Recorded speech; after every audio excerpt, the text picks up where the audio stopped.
What up, Rockstar Gang? What up? What up? What up? I know I feel like it's been like a very long time since I've been live, but it really hasn't been that long. You know what I mean? It really hasn't been that long. It's only been like what, maybe since last Thursday, right? Last Thursday?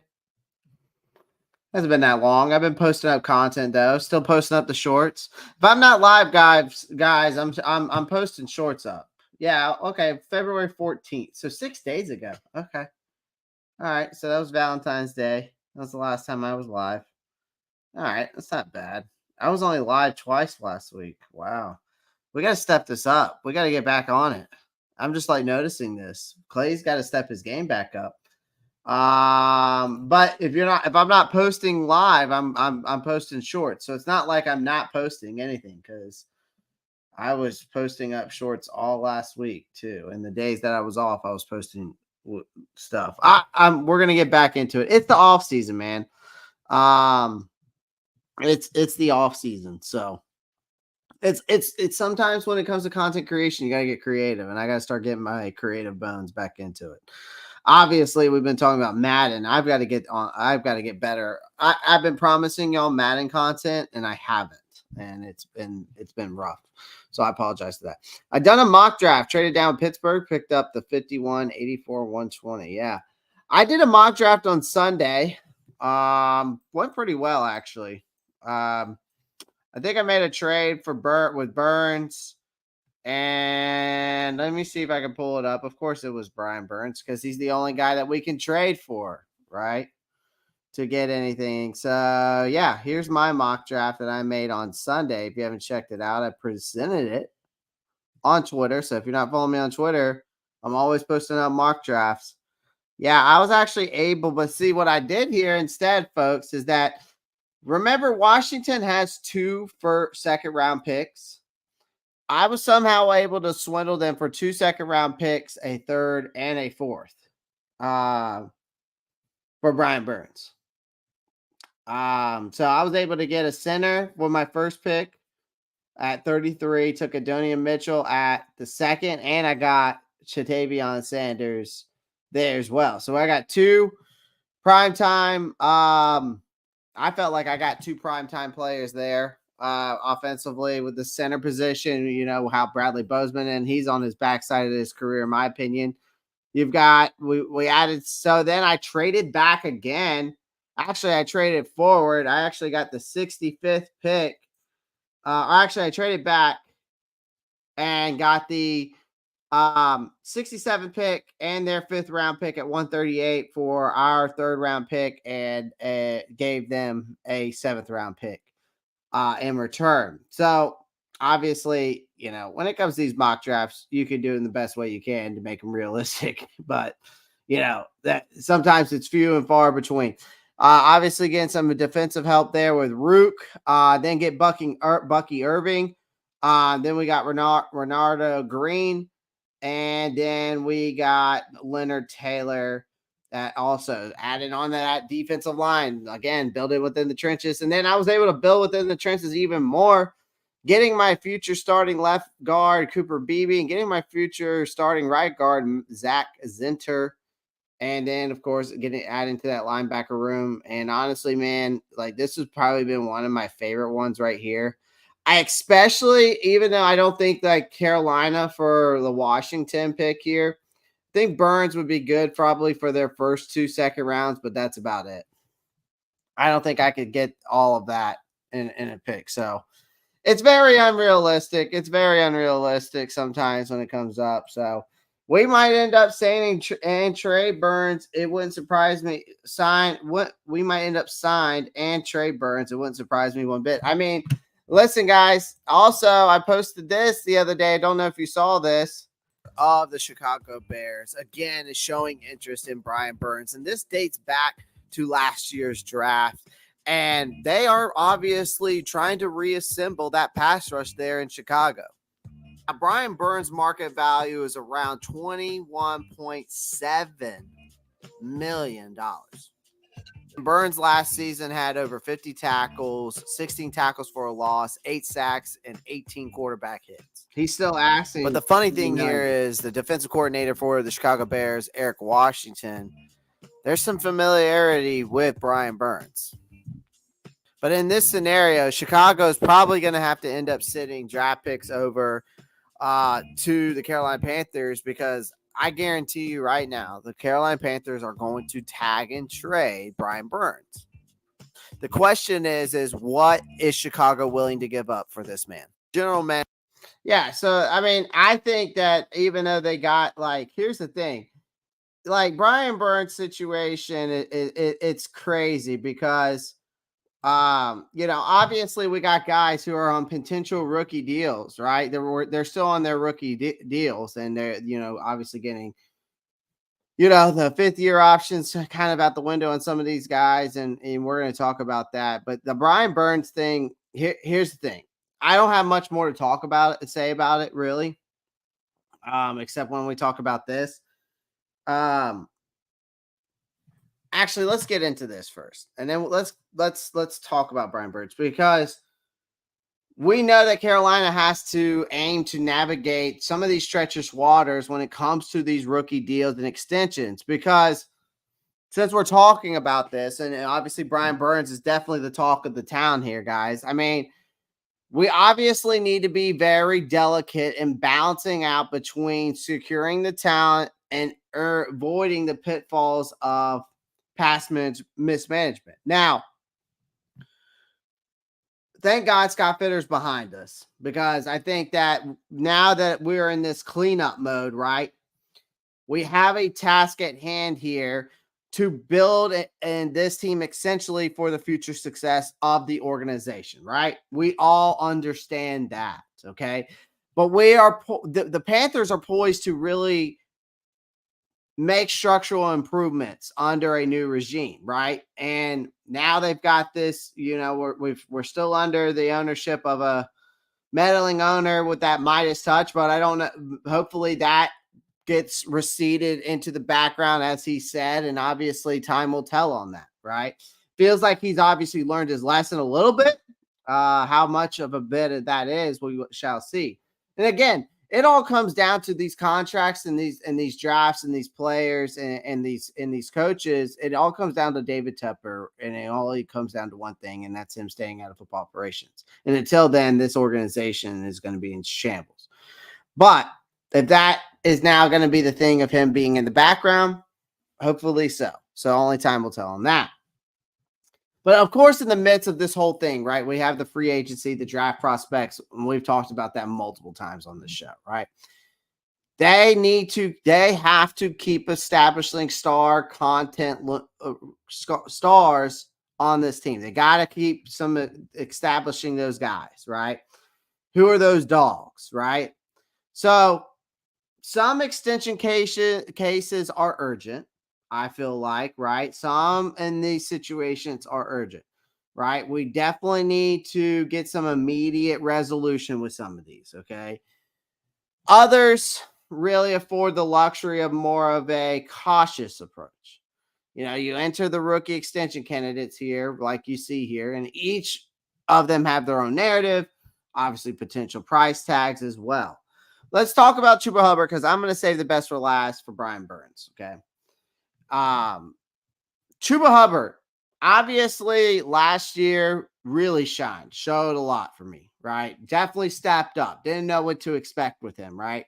And after last year with Deontay Foreman, losing him, letting him walk was a mistake, I still believe to this day. But Chuba Hubbard was definitely our RB1. He made Miles Sanders, the guy who's getting paid way more money, who's really killing us in cap space with his contract. Obviously, I think Chuba Hubbard presents an interesting case here, because we all know the trend of rewarding running backs with second contracts, right? Hubbard's promise might merit a 3-year. I was looking at probably a 3-year deal, around $15 million extension. So, and that's towards the upward trajectory of his contracts, right? So that instance time will tell and to be continued, right? I would say JC Horn obviously played with injuries. He's had a lot of setbacks. Obviously, he's an undeniable talent, right? Especially when healthy, right? Some say he's a lockdown corner, and I truly believe in that. But there's a lot of problems here, right? For decision makers, right? You either pick up his fifth year's option, and it's still a bit of a gamble, but one that could save money in the short term, right? If you pick up his fifth year option, because there could be a long-term potential payoff of 20 million per season or more if he stays healthy and excels. Okay. So there's that. Okay. Um, Now when it comes to these other guys, so like Derek Brown, obviously the linchpin of our defense. Okay. And that is non-negotiable. He deserves a contract extension. He's definitely priority number one in my book. He had a stellar 2023 season. He solidified his status on this team as one of the league's premier defensive linemen in the league. And he's probably warranting a deal sooner rather than later. I was looking at Spot Track earlier because we were talking about this. The reason why I'm bringing these guys up is because of the Brian Burns ordeal. And obviously, he's projected around 11.79 million annual salary, which seems a little conservative for me. I kind of figured it'd be closer towards like 20 to 30 million per season, which really I think reflects Derek Brown's worth. Now let's talk about Brian Burns. This situation is going on way too long. This situation had needed attention a long time ago. We shouldn't even be in this situation, in my opinion. He shouldn't even be in a Carolina Panthers uniform this year. He shouldn't have been even in a Carolina Panthers uniform this year or this past year. He should have been on the Los Angeles Rams after the trade that they sent us. 2 first-round picks. So their first round pick, which would have been for the 2023, a first round pick this year, and a third round pick this year, because it was for a 2023 first round, 2024 first round, and 2024 third round. And we said he was not on the market. Scott Fitter said he's not on the market. Brian Burns shouldn't even been in a freaking Carolina Panthers jersey last year. I'm sorry. 2 first round picks and a third, and you said no? And now this guy wants $30 million a year. So now you're stuck in a situation that now demands negotiation, and whether or not you're going to keep a guy like this. Do I think Brian Burns is great? Absolutely. I think Brian Burns is a great talent. I think he's a great talent. Is he an elite talent? Is he in the Max Crosby's, the TJ Watt, the Myles Garrett tier? Absolutely not. Not even close. Not even close. He couldn't even hold their jock straps. And a lot of Panthers fans want to keep this guy. And I get it, because without him, we really don't have a pass rush. And that's true. That's true. But he's not worth $30 million a year. He's just not. His market value seems to be around the $23 million to $25 million mark. And he wants to get paid $30 million. And that's, sorry, that's why I said in that video that, because the Bears want this guy. Like, the Bears GM wants this guy bad. There is so much rumors around it. NBC News has been on it. ESPN has been news on it. They're not, Josh, he's not, your hope is all gone. You can put that hope aside now. I'm sorry. I hate to be a bear mad news, but there's news that's come out now that he wants $30 million. And if he doesn't get it, then he's not worth $30 million. He's not. If he was like Max Crosby or Myles Garrett or TJ Watt or Nick Bosa even esque, He's a great talent, but he's not elite. He's not worth $30 million. He's just not. His market value is around 23 to 25. Right now it's at 21.7. So if you really want to negotiate a contract with him, I'd say 23 to 25 million he's worth. I don't think he's worth $30 million. He's just not. He couldn't even hold Myles Garrett, Max Crosby, or any TJ Watt's jockstrap on how elite those three guys are. Sorry, he just couldn't. Yeah, 23 million, cool, no problem, got it. But $30 million, put down the drugs. Exactly, AJ, exactly. He wants $30 million. It's all over the place. It's trending all over Twitter right now. It's trending all over Twitter right now. Yeah, I mean, he's been saying that since this offseason, though. When they first got into negotiation talks because of the Nick Bosa holdout, he thinks that he deserves to get paid $30 million. Dude, you had one season with double-digit sacks. 12 and a half sacks. You did it one time. You had 8 sacks this past year. You had 9 before the 12 and a half. I mean, this guy is not worth $30 million. It's plain and simple as that. Do I think he's a great talent? Sure. But again, I will say this once and I'll say it again. Brian Burns should have never been in a Panthers jersey this past season. He should have been in an LA Rams jersey because we should have taken that trade for 2 first-round picks and a third-round pick from the Rams in 2022 at the trade deadline. Simple as easy as that. You should have never passed that up. And Scott Fitterer, our idiot GM, said he was off the market. That's absolute corruption, in my opinion. Absolute corruption. So as for Brian Burns, I told y'all once, and I'll tell you again, tag and trade, you can book it now. He will get tagged and he will get traded. And I can tell you right now, we might get some draft picks back from the Chicago Bears. I wouldn't be surprised if the Chicago Bears hammer us.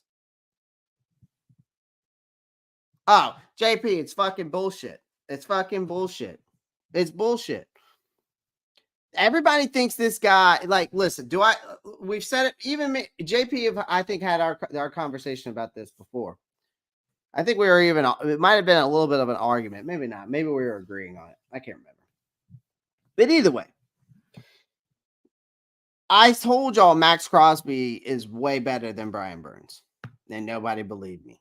Everybody thought I was an idiot. And I said Max Crosby is a better pass rusher than Brian Burns. I think I still believe Myles Garrett's the best pass rusher in the game. I think Myles Garrett's better than TJ Watt. I think Myles Garrett's better than Nick Bosa. And the list goes on. I think Myles Garrett's the best pass rusher in the NFL. And again, Brian Burns is not even anywhere close to Max Crosby, TJ Watt, or Myles Garrett. And if he was $30 million, sure. You're worth 23 to 25. Not an argument, but we discussed it though, bro. Yeah, exactly. But you know what I was getting at, JP. We had the conversation. And so I just don't get it. Like, this guy had 12 and a half sacks. So if we go look at Brian Burns' his first 5 seasons. Yeah, 5 seasons. Look at his stats.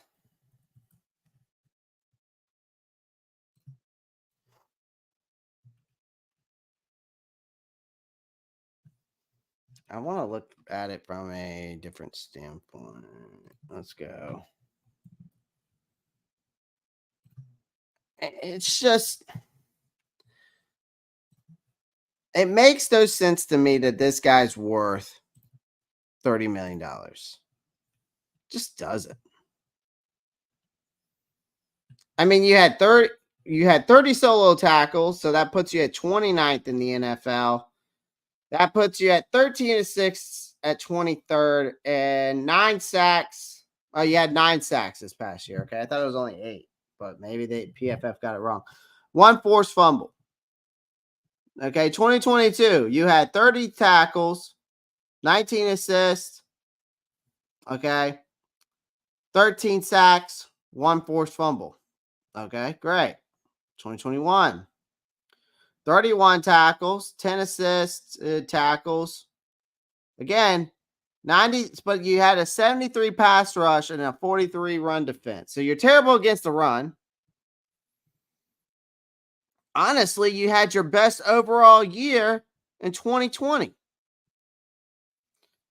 You didn't get drafted until 19. That's what I thought. Yeah, so 2020 was actually your best year, Burns. I mean, obviously this is your rookie season, which isn't bad for a rookie. You had 8 sacks in your rookie year, so I'll give you that. Okay. But you look at his 2020 season, even though he only said he had 10 sacks, he had 3, but he overall, he had the best year that year based off of PFF. 2021. Okay. 2022. Should have been traded. Shouldn't have even been here. And then 2023. Better in the run defense. It actually went up.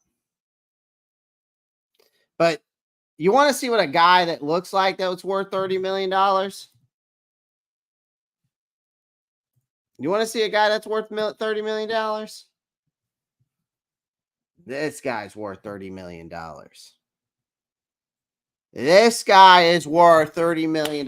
Yeah, he had less tackles, less assisted tackles.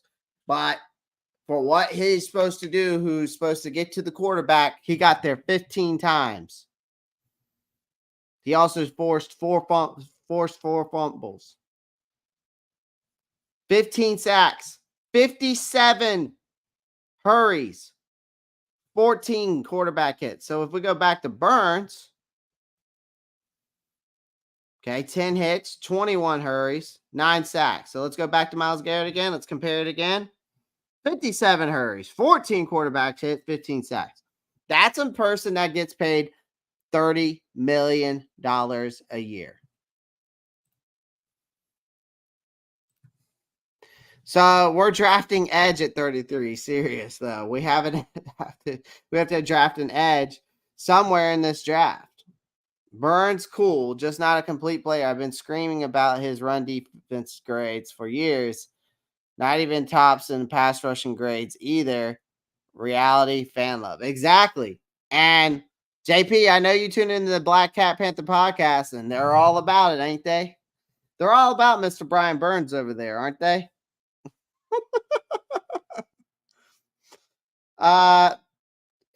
Look at Max Crosby. You want to look at a complete player? Here's another guy that gets paid $50 million, $30 million a year. 56 solo tackles. Baller. Absolute stud. 19 assisted tackles, 15 sacks. Forced fumbles, low end. But look at that. Overall, he's good against the run defense. He's good against the pass rush. 15 sacks. 64 quarterback hurries, 15 quarterback hits, 15 sacks. That's a man that gets paid $30 million a year.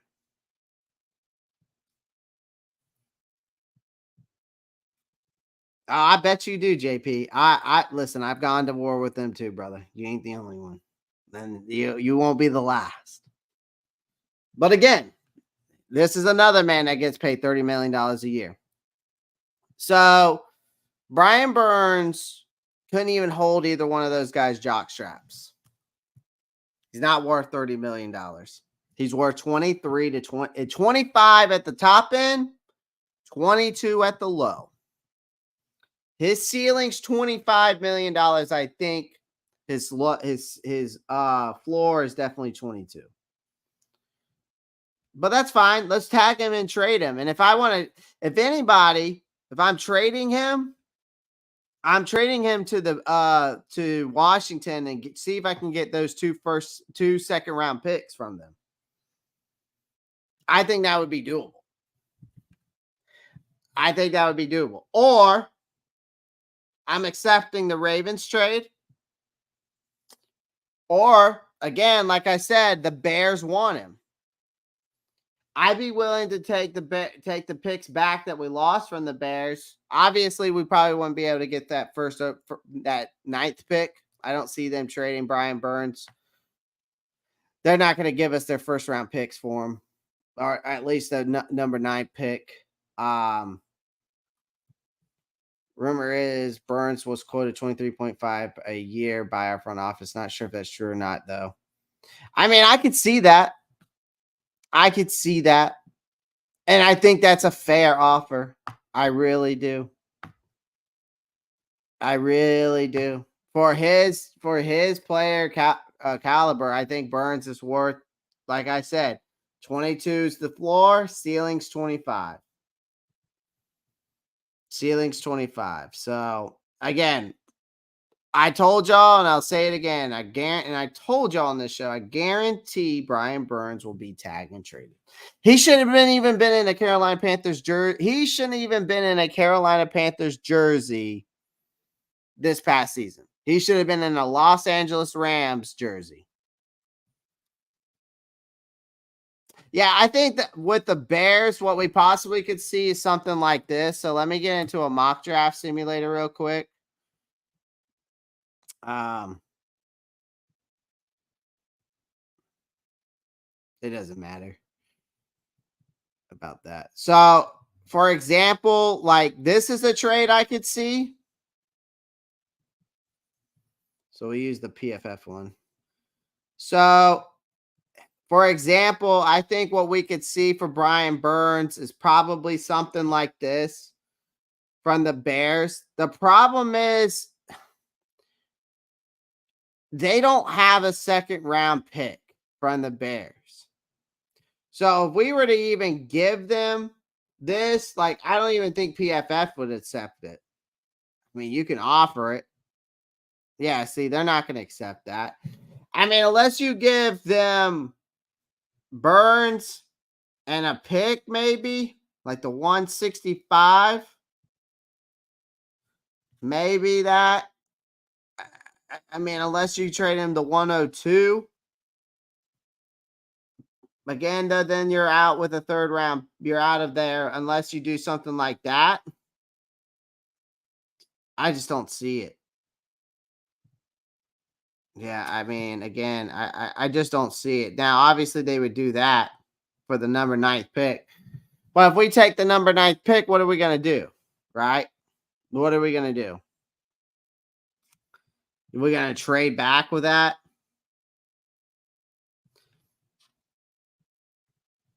Consider that Hassan Reddick only got $15 million per year from Philly. 25 is more than fair. Oh, for sure. Yeah, because we can go look at Hassan Reddick's stats, and I bet you they might even be better. I mean, this is this is the only trade I would see them take. I mean, unless they gave us this, and that. You give me 75. You would have to literally, if you're not going to give me any of these, the 1 and the 9, you better give me 75, 11, 123, 143 for him. Now, I know the Bears really, really want him. If I'm the Panthers, though, and I'm the GM, I'm looking at this right here. I'm looking at something like that. That 36 and 40. That way, if you offer that trade, right, goes through, you get 2 second-round picks. That means you got 3 second-round picks. I think that's a great. That would be I think that could be the best case scenario for Carolina right there. Is that kind of trade. I would try to reach out to Washington and be like, hey, y'all want Brian Burns for your 2 second-round picks? That's just me. They are better. They are better. But that's a trade I would love to see. If you got a top 15 pick, get Burst from FSU's potentially Burns replacement. Yeah. Very much better. Yeah. It's crazy how much better Hassan Reddick's stats are, too. And we let him go. We let him go. You remember that? We let him go, which is the crazy part. So.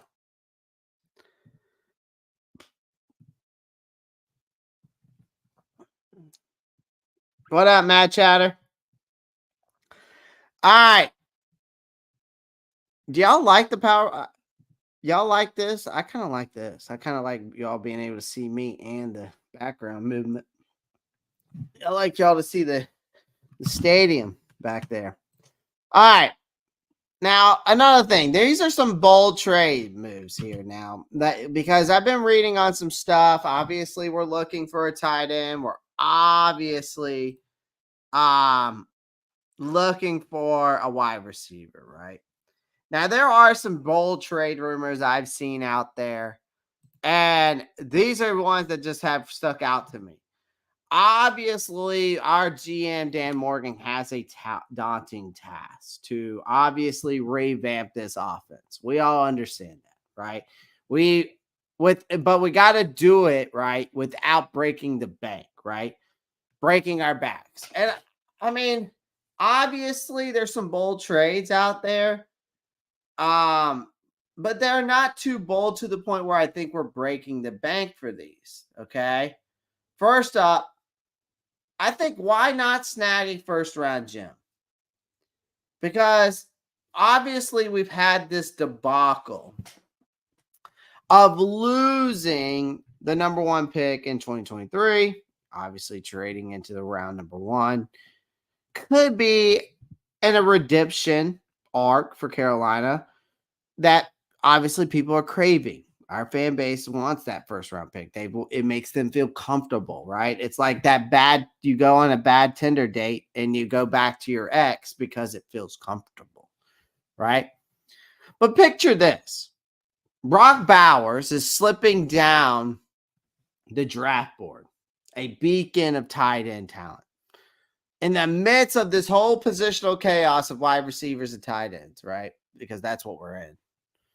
And running backs and offensive line. But jumping the queue could secure the Panthers a game changer, setting the stage for that resurgence. I think Brock Bowers would be awesome to go after. I think that he is the next coming, and I truly believe this because I know a lot of people talked about Dalton Kincaid to be the next Travis Kelce that's on Buffalo now. But this guy right here, I think is the next coming of Rob Gronkowski. I truly believe Brock Bowers is the next coming of Rob Gronkowski. I really do. Yeah, exactly, JP. Exactly. Makes no sense. Josh, could be a possibility. I wouldn't be opposed to that, even though I feel like I could get more value out of Burns with with a draft capital trade, right? But that's neither here nor there, right? Obviously, we're building for the future, so it would kind of make me question that trade a little bit, but I'm not mad about it. All right. I'd love to have Bowers. I wanted Kincaid from Utah last year too. Yeah. Because think about it too this way. The reason why I'm saying this is a bold trade because obviously he's going to be a top 10 pick. Bowers is going to be right out the gate top 10. I think he's going to go to the Jets, honestly. I think the Jets will pick him up in the first round. But getting Brock Bowers in Carolina would solidify that tight end position, number one. Number two, you'd have a guy who's going to become the next Rob Gronkowski, in my opinion. And it would bring us back to those old days of Carolina football where obviously having a star tight end since Greg Olsen, right, and bringing that back. And it would obviously be a bold trade. Yeah. JP, now some of them are. Some, JP, some of them are. Let's be honest. Some of them are smarter. Some of them, they should have stayed in school. And they might need to read a book or two. You know, some of them I'm just like, whoa. Whoa. Because see, like I have a master's degree in knowing ball, right? I have a master's degree in knowing ball. Okay. I have this thing, that I'm just very good at, right? So I feel like, I do pretty good, right? I do pretty good. So, but I know I got that master's degree, you know what I mean? Matt Chatter, I said, what's up? You must not be listening in, my friend. Anyway, so obviously that would be a bold trade for them to get somebody like Brock Bowers. They would have to make a big bold trade to move up there. Now, next on the agenda, obviously beefing up the pass game, which is adding on to, adding more to Bryce. Obviously, the Brock Bowers definitely adds a lot of beefing there, but obviously Bryce Young deserves that supporting cast worthy for his talent for this offense. Trade for Mike Williams could be an answer. I think it could be an intriguing answer, right? Brings the size, explosiveness, a knack for contested catches, right? A tempting prospect, obviously, for the Panthers, which this is an offense starred for playmakers. So if the stars align and Williams' ACL recovery checks out, could snag a bargain and it could pay dividends on the field. Another thing is why stop there, though? You got the San Francisco 49ers in roster limbo right now. You got Brandon Ayuk, who emerges as a compelling trade target for us. I think he's a dynamic playmaker with prime years ahead of him. Could inject much needed firepower in the Panthers' wide receiver core.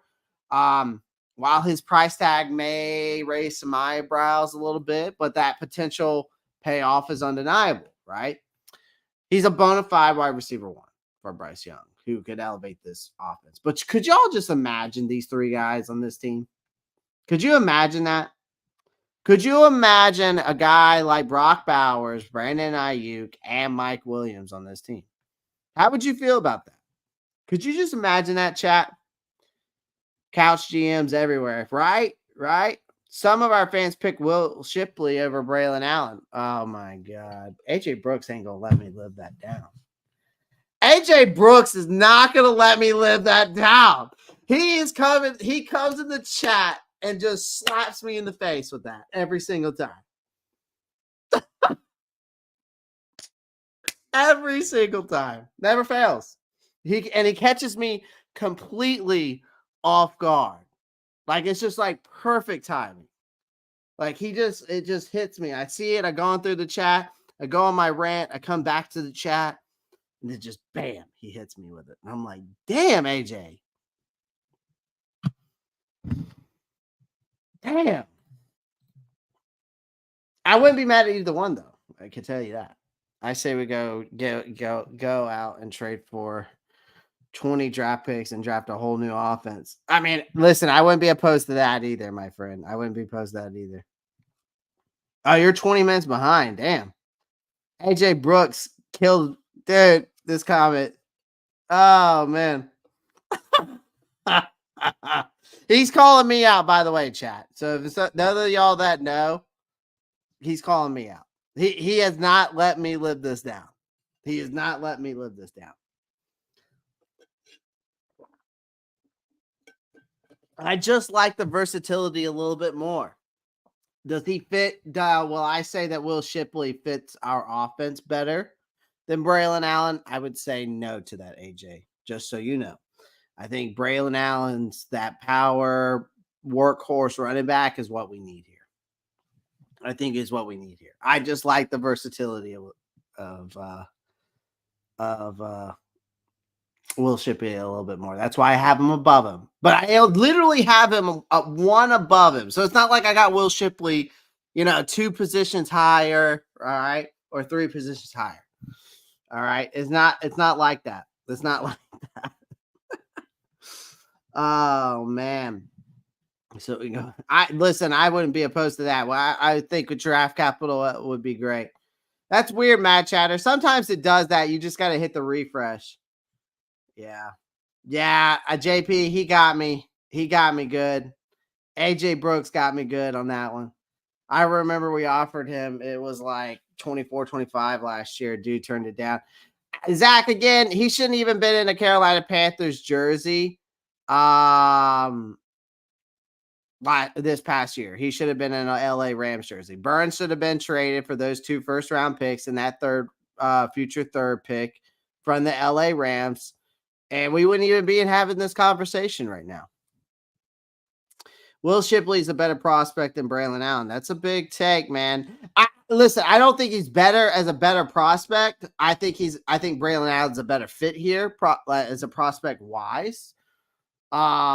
Because we do need that workhorse running back, but I just like the versatility of Will Shipley better. There's a minor thing. That's the reason why I put Will Shipley above him. You deserve every ounce. I know I do. Yeah, JP, he got me, man. He got me. AJ Brooks comes in the clutch. In 3 years, I'm going to revisit this, and you can you can live until then. Hey, we'll find out who the better running back is, right, AJ? We'll find out who the better running back is as time goes on. I was pissed when we turned that trade down. I didn't realize when I found out about it how deep those draft picks were. I didn't realize how many draft picks it was. I didn't really look into it that much in depth last year when I heard about that trade offer. I just kind of brushed it off thinking, it was probably not much. And I shouldn't have. Now looking back at it, I wish I would have done more with that content, but here we are. I just think we could have keep owner first. Yeah. I mean, Zach, we would have been in better shape draft wise and draft pick wise if we would have accepted that trade. And who knows, we would have had more draft capital as well, and maybe we would have never traded away DJ Moore. Right? DJ Moore could still been here with that trade. And we could have still been in the first, been in that top 5, top 10 draft. So would we have gotten Bryce Young? I don't know. That's something we'll never know. Mike Evans, red alert on Mike Evans. Obviously, we're talking about bolstering up this wide receiver core, right? Obviously, that name has still emerged as red alert, Mike Evans, free agent market. And obviously, talking about this guy has just been a thorn in my side, but he keeps popping up in this whole talk about the Carolina Panthers. And obviously, we know Mike Evans' future in Tampa Bay is obviously uncertain. But could a reunion with Dave Canales in Carolina be in the cards? I don't know. I don't see it happening because his market value is a little bit too high for our cap space, in my opinion. But we all know Evans' history of tormenting our defense. It's well documented. You can go watch it. Most of his highlights is against us anyways. But, obviously it leaves us Carolina Panther fans in this whole dreaded and begrudging respect, right? Yet he enters the free agency. We're trying to find ourselves at these crossroads, obviously desperate for offensive firepower. But obviously financial realities have hit, and there's some constraints there. Evans is, let's be honest, Evans is no ordinary wide receiver, okay? His consistency, his production speaks volumes. He's got over 1,000 yards, receiving yards every single season. His and that's even goes back to his Texas A&M days. And it's in an era, and he's in an era where top receivers are prized commodities nowadays, right? And Evan stands is probably one of the tallest ones in the league, right? And could the Panthers realistically make a play for Mike Evans? Obviously, there's been some recent developments. I don't know if you guys know. I did some research on this, but there are some contract negotiations with the Buccaneers that suggest a potential opening. And that means that with no deal done, seems to be on the horizon, Evans' path to free agency obviously grows clear. So, which means that it's inviting the suitors to come knocking, right? So, for the Panthers, reaching out to Mike Evans' camp, I think is still a no-brainer. I do. It just bothers me of the financial aspect of things. Now, Canales' familiarity with the receiver obviously makes it intriguing, right? Because of his time in Tampa Bay. But sometimes grease the wheels for a potential reunion could be in place. I mean, Evans has spoken highly of Canales, right? Hinting a mutual admiration that could sway his decision. Now, there is some other things here, though. That financial puzzle still remains a daunting obstacle for this team. We have to tread waters lightly when it comes to signing players with this limited amount of cap space.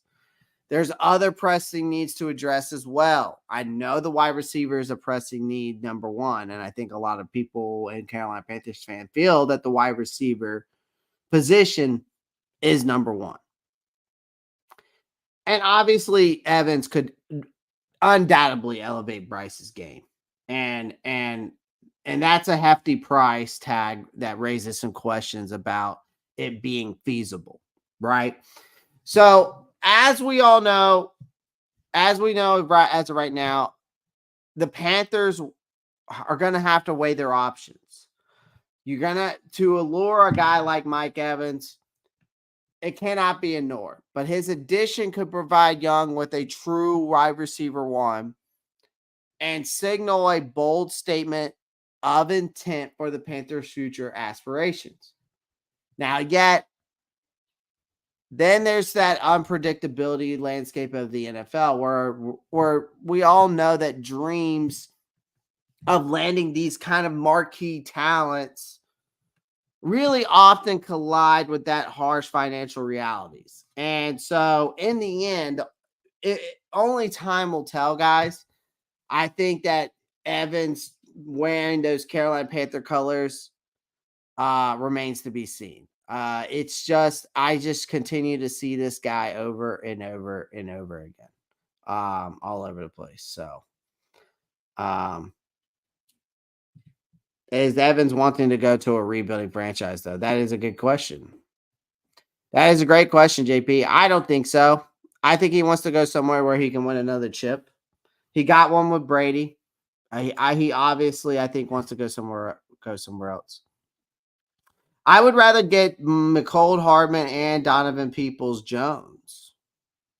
You would get him for cheaper. That's for sure. I wouldn't be opposed to that either. It definitely helps. Definitely bolsters up our wide receiver core. I think a great spot for Brian Burns might just be the Eagles. 2 late second round picks. They have a close to $20 million cap now. Plus, you have Hassan plus Brian again. Could make sense to make another tush push. Yeah. AJ Brooks, that's a good one. I like that idea. Draft Jermaine Burton in the 3rd. Okay. I like Donovan Peoples-Jones too. Right, Josh? And lost Detroit wide receiver. Green. AJ McCarron is back. Oh my God. You, man. Hey, isn't your Birmingham Stallions? Aren't they the team that signed freaking Matt Corral? Ward is Evans looking for about $80 million. God dang. Well, for Mike Evans on Spot Tracker, let me go look at this boy. Mike Evans. Let's see.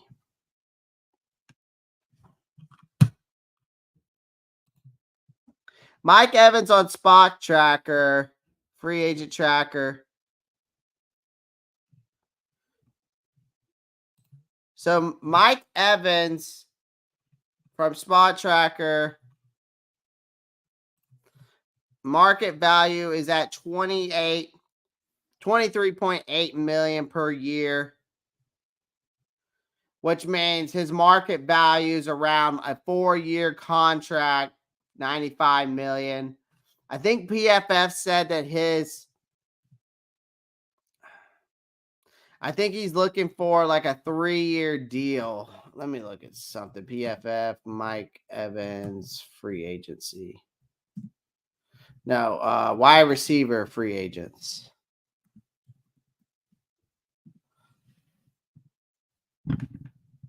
I think PFF had his contract. They had a contract in mind. Yeah, they said that.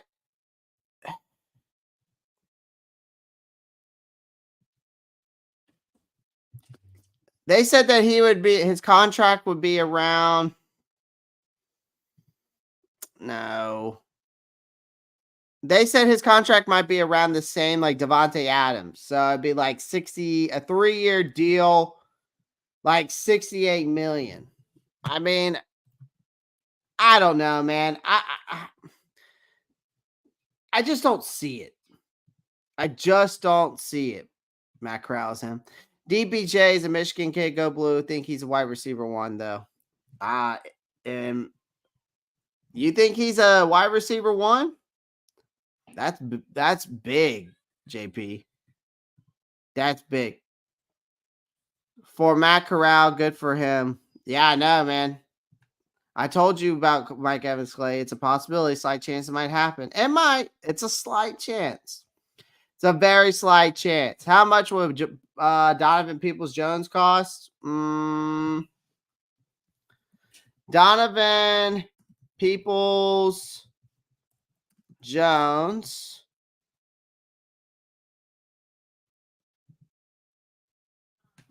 I mean, my God.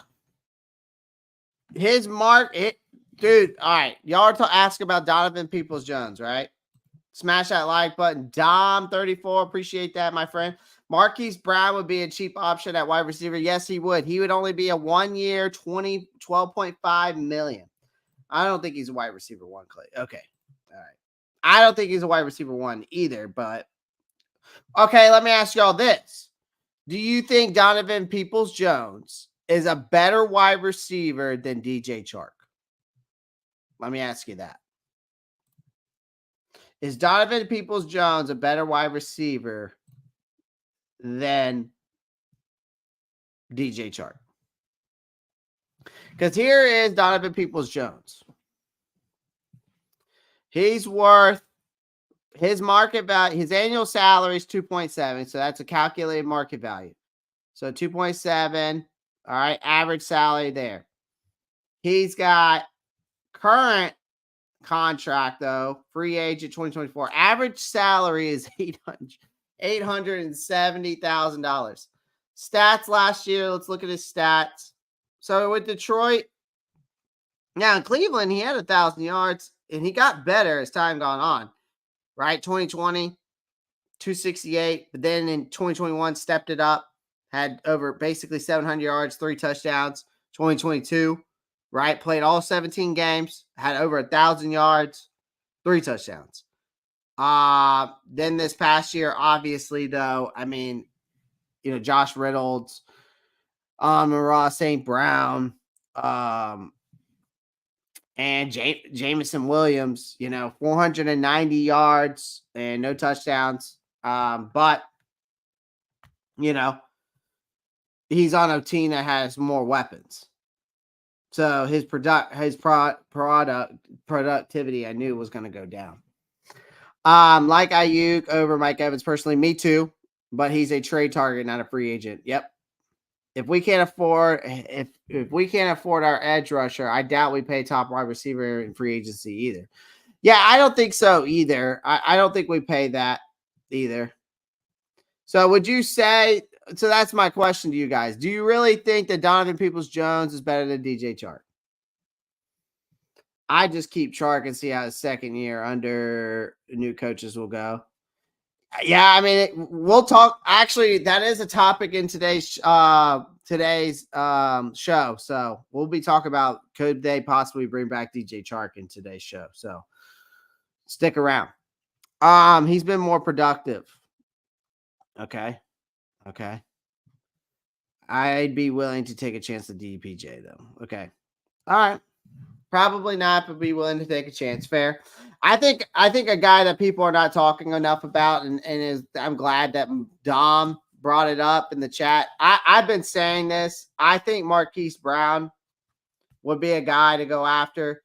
I mean, his market value is at 14.8, but I've seen where he PFF had him accepting a contract where it's like 25.8 million. 25.8. No, not 25.8. It was no, I'm sorry. A 1-year contract for 12.5 million. I apologize. 12.5. So I think Marquise Brown also's value at 12.5 for a 1-year contract. I think it'd be willing to offer. Yeah, we'll give him a chance. Bryce can't throw the ball deep. I need quick wide receivers trying to show routes. Well, Marquise Brown fits the fit. I think Chark can be better than he's shown in Carolina also. He possibly can. He was never the same, though. He still has just not been the same to me ever since he tore his ACL when he was in Jacksonville. I always thought that guy could be – I always thought DJ Chark could be a number one true wide receiver if he never tore his ACL. But that's just neither here nor there. So Marquise Brown's another guy I think we could get great value out of. Is there a possibility? There is a possibility that we trade Burns away, don't get any big free agents or trade, and just roll over the cap for a big year in 2025. And yeah, of course, there's definitely that. I know Jeff R isn't admitting Bryce Funk. Oh no, Jeff, JP's getting on you. JP's getting on you. All right, let's move on to the next topic. So insider, because that's kind of leads me to my next topic here, because there's an insider that has put dampens on the Carolina Panthers wide receiver hopes for Bryce Young. Okay, because we know that obviously we've been just talking about it for the past 20, 30 minutes. Obviously, our biggest thing is this offseason is obviously getting weapons around Bryce, right? Building the offense around Bryce, whether that's offensive line, wide receivers, tight ends, running backs, list goes on. But there's this delicate thing called NFL contracts, right? And we were just kind of talking about that, the market values of some of these free agents, right? And obviously, it takes a lot to it sometimes it does, sometimes it doesn't, to navigate these treacherous waters of free agency. And with Bryce Young at the helm and money tighter than a quarterback spiral, the Panthers' quest for that marquee wide receiver really has to obviously take a center stage. And we were just talking about it for the past 20 minutes. And as always, reality has this knack of just to slap us right in the fucking face, right? It just has this thing. And it just has the knack of raining down on our beautiful sunshine and this raining on our parade, right? Even more than the one in no, I can't say that. That's very dark. That's a dark humor. Can't say that on live. I can't say that. I'm gonna leave that joke alone. I was really about to say a really dark joke, but I'm not going to. But that's okay. Dark humor needs to just stay in my mind.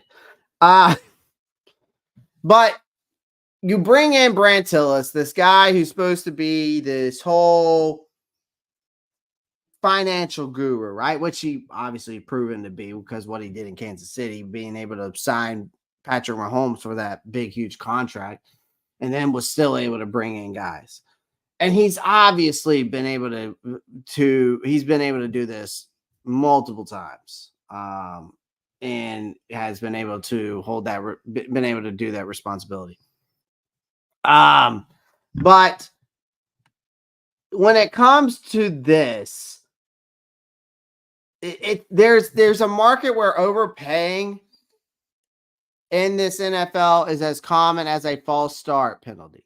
It really is, because you got Tillis, who faces this Herculean task of balancing the books while fortifying the roster. Okay.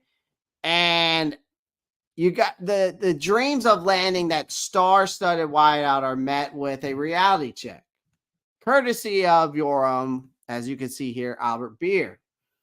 He's got this sobering insight. So with less wiggle room than a receiver navigating double coverage, you got Beer, who throws this bucket of cold water on the Panthers' ambitions, suggesting that the draft route might be more feasible. Now, as Bear aptly notes that the Panthers' financial straits demand prudence, we all know with this specter of tagging Brian Burns is obviously looming large over our organization. We talked about that already. But every dollar must stretch like a cornerback who's reaching for that interception, right? So that's how far you're stretching. So it's like, for us fans who is claiming for that flashy signing, right? That sexy signing, right? Right. And the Panthers obviously have to find that solace in the draft depths of the NFL, where you hope to find that hidden gem in this whole massive amount of how many players that come out the draft without breaking the bank. But fear not. Okay. So fear not. There are hopes, all right, obviously within the NFL draft, right? That's where it comes, because we're armed with that 33rd pick. But the Panthers are poised to really snag that dynamic playmaker, and proof that sometimes the best moves are made in the draft than they are in the free agency.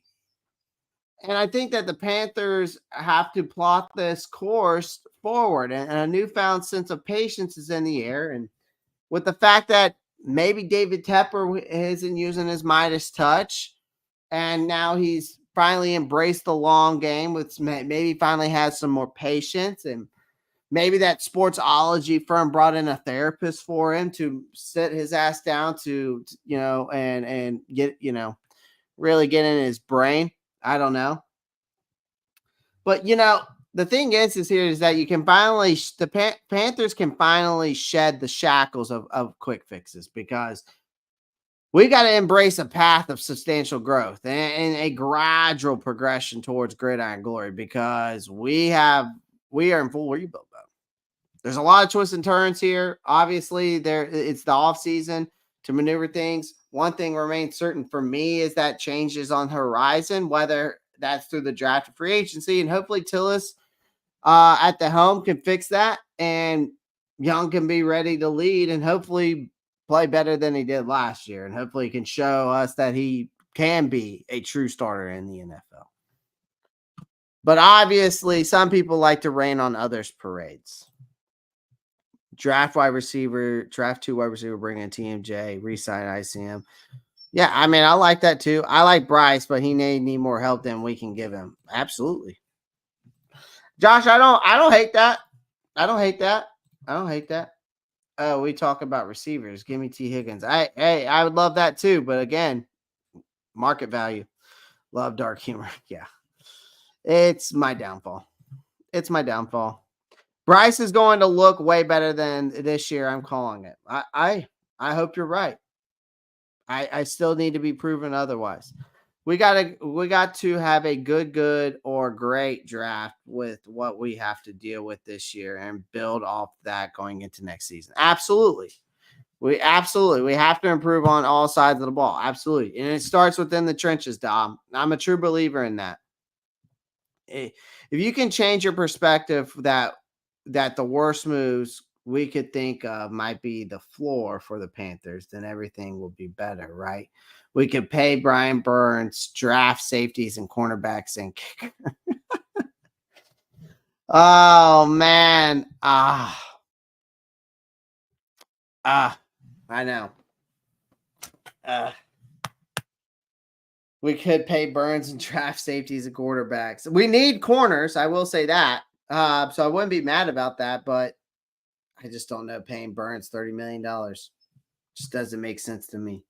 Man, I hope so, Josh. I was new as over a year. Did not like the right hire. I feel better about this new coaching staff GM. So let's see how it goes. Absolutely. Eli's way. Did you already talk about the insider? What the insider said? Eli's way or Ellie's way? Is that Eli's way or Ellie's way? I'm sorry. Yeah, I already talked about it. I just talked about it. 100% agree, Marcos, for sure.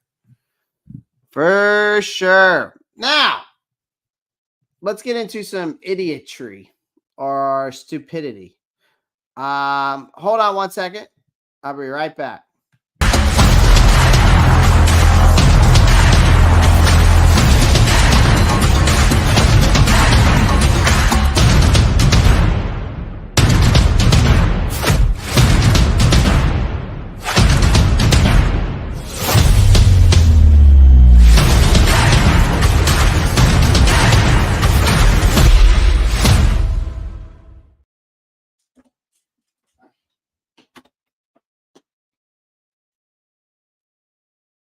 Sorry, I had to let my dog out, so gave y'all a quick intro.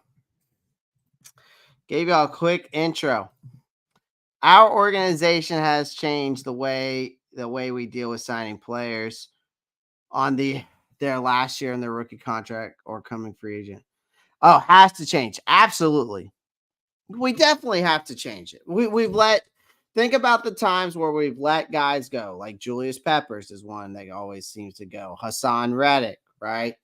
And the list goes on. Curtis Samuel, I would even say.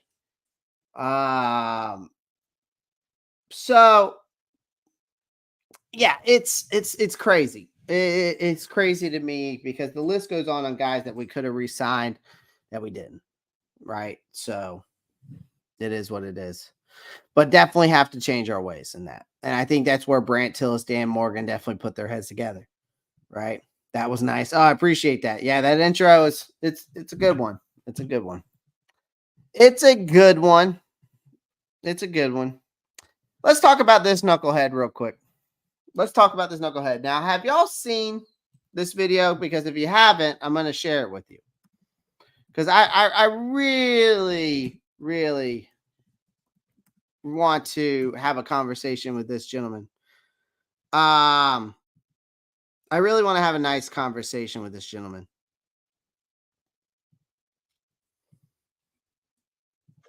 And if you haven't seen it yet,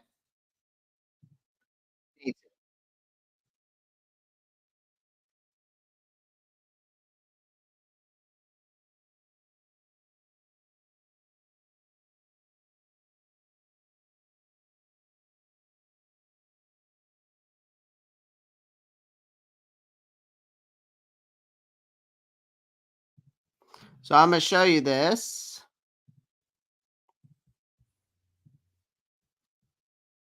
Jones up, two of the most important defensive players that they have. Do you think they'll be able to retain both of those stars? Yeah, I firmly believe. Let's see if I can find it first. As he's going in for over the course, as a great example, the should be a great by the fact of Campbell and the resurgence of Jared Goff and Amon St. Brown's a household name. Only have so much room for two. Cannot be a great ice young so much good for a multiple number of years because I'm a Jet fan. And there's only so much room in there for me to make that leap of faith. That's all. Moving on to a team that sucked last year, did Dave Canales turn Bryce Young around? No, and I said this when he got drafted. This would be a terrible draft pick. Bryce Young belongs in the UFL. Stop. Bryce Young is not an NFL quarterback. Right. And I'm not saying he's not a good kid or a great athlete. Clearly he is. But Bryce Young at 5'2" cannot be a successful quarterback in the NFL. And I don't care what Coach Canales has done in his past, and I respect his resume, and I love his non-football story even more. We can get into that later. That dude's fun. Yeah. He was. Like, if I'm ever allowed back in Vegas, that's my wingman right there. You can look it up and see what I'm talking about.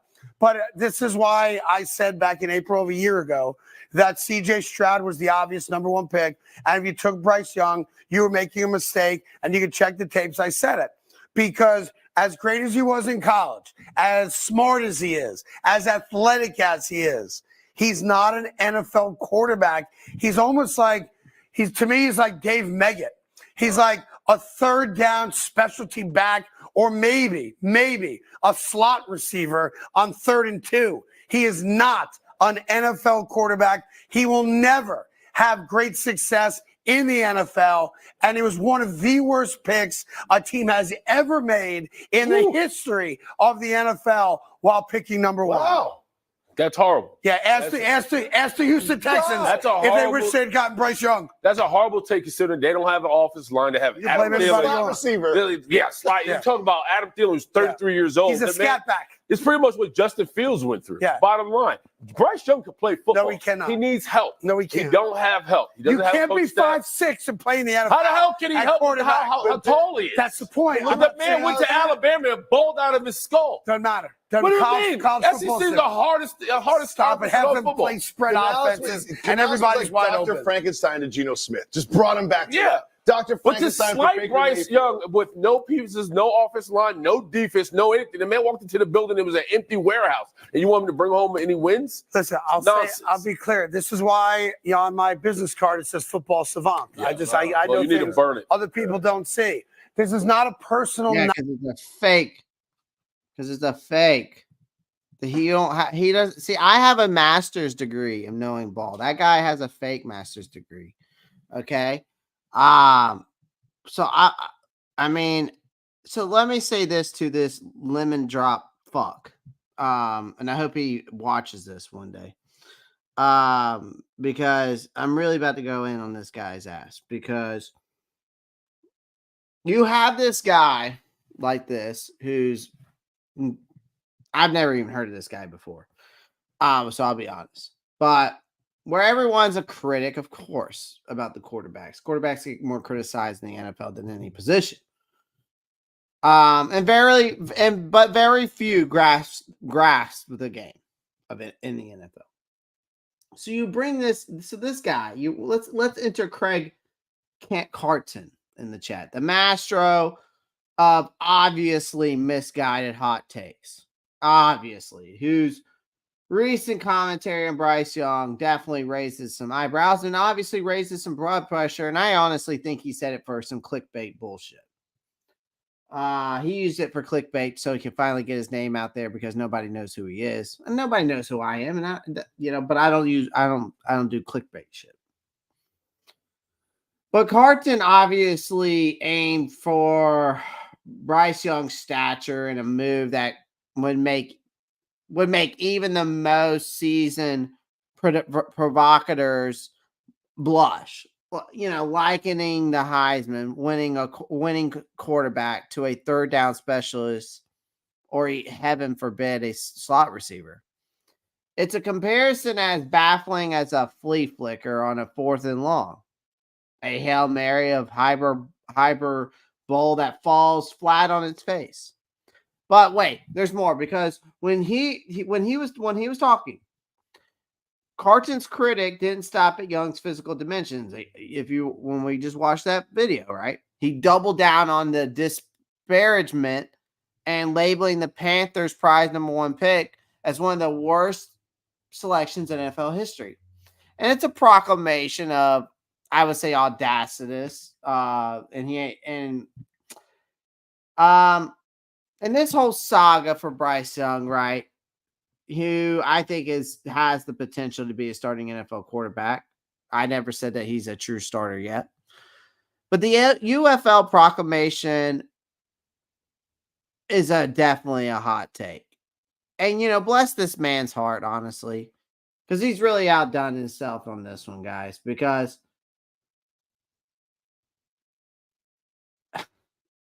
calling Bryce Young an UFL quarterback is like saying Tom Brady is just a guy who throws a football pretty well.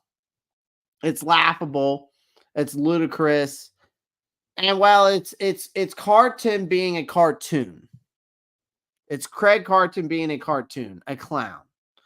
And I think also when it comes to this also, with the whole 5'2" thing, last time I checked, Bryce Young wasn't auditioning for a Snow White role in a Disney remake.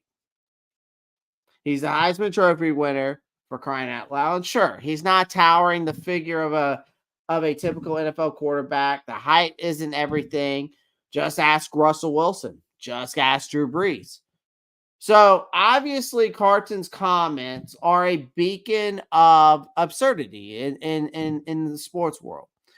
And obviously, this guy loves to do hot takes because listen how he talks. Plus, he's a New York Jets fan, so he's from New York, and he's probably says some stupid shit just like any others do. But it's a hot take for sure. And he needs to take a seat because in this whole criticism of Bryce Young, obviously, I think there's a lot of unknown with Bryce Young because of just what his other fellow companions on that show were saying. Well, he doesn't have an offensive line. He doesn't have a true number one wide receiver, right? Obviously, I think there's a lot of still uncertainty with Bryce Young, and I think he wasn't dealt a fair chance with us last year with the whole situation, right? But obviously, Carton is Mr. Clickbait himself. You can tell who he is and how he talks. He's obviously trying to fuel the fire, and that great. And for Bryce Young, the greatness that he could probably bring is often can be forged by these kind of these remarks or the criticism. Okay, so Carton may have his nice little clickbait moment. But Young's journey here in the NFL is far from over. And now we've got this new coach who's this quarterback whisperer, which they mentioned in the video, right? Dave Canales, who has rejuvenated Geno Smith, who rejuvenated Baker Mayfield. And hopefully with a supporting cast on the rise, Bryce Young can show that he can actually play in the NFL, right? And that's a testament to the gridirons of talent, perseverance, enduring spirit, right? And let's not forget about that supporting cast, though, or lack thereof that was there last year. Last year, it was like asking a chef to whip up a gourmet meal with stale bread and tap water. What the fuck is he going to do with that? Right? So Frank Wright, play calling. Thomas Brown, play calling. Frank Wright, play calling. The whole carousel didn't help either, right? It's enough to make any quarterback's head spin faster than a quarterback sneak on 4th and inches. I mean, he had more, like I said it before, and I'll say it again. The kid had more voices in his head than Randy Orton. But let's give credit where credit's due. Carton did have C.J. Stroud as his top quarterback pick in the 2023 draft class, so I'll give him that. Kudos to you, sir, right? You got that one right. But even if the Panthers went with Stroud, I don't think there's any guarantee he would have fared any better given the circumstances either. So as this whole thing settles, Carton's continuous commentary is going to be going on. He's going to continue doing his clickbait thing. And let us remember that in the game of football and as in life, the loudest voices aren't always the wisest ones. So Carton may have stoked some flames and controversy, continues to use his clickbaits and his clickbait takes, right? Hot takes. I think Bryce Young will continue to rise. I do believe in that. But you got to drown out the naysayers and the clatter of clickbaits, because that's what Craig Carton is. And like I said, the loudest voices aren't always the wisest ones.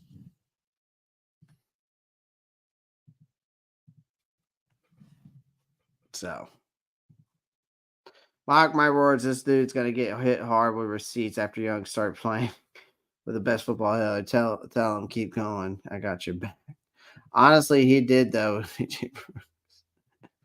Yeah, it was kind of clickbait, Clay. For sure it was clickbait.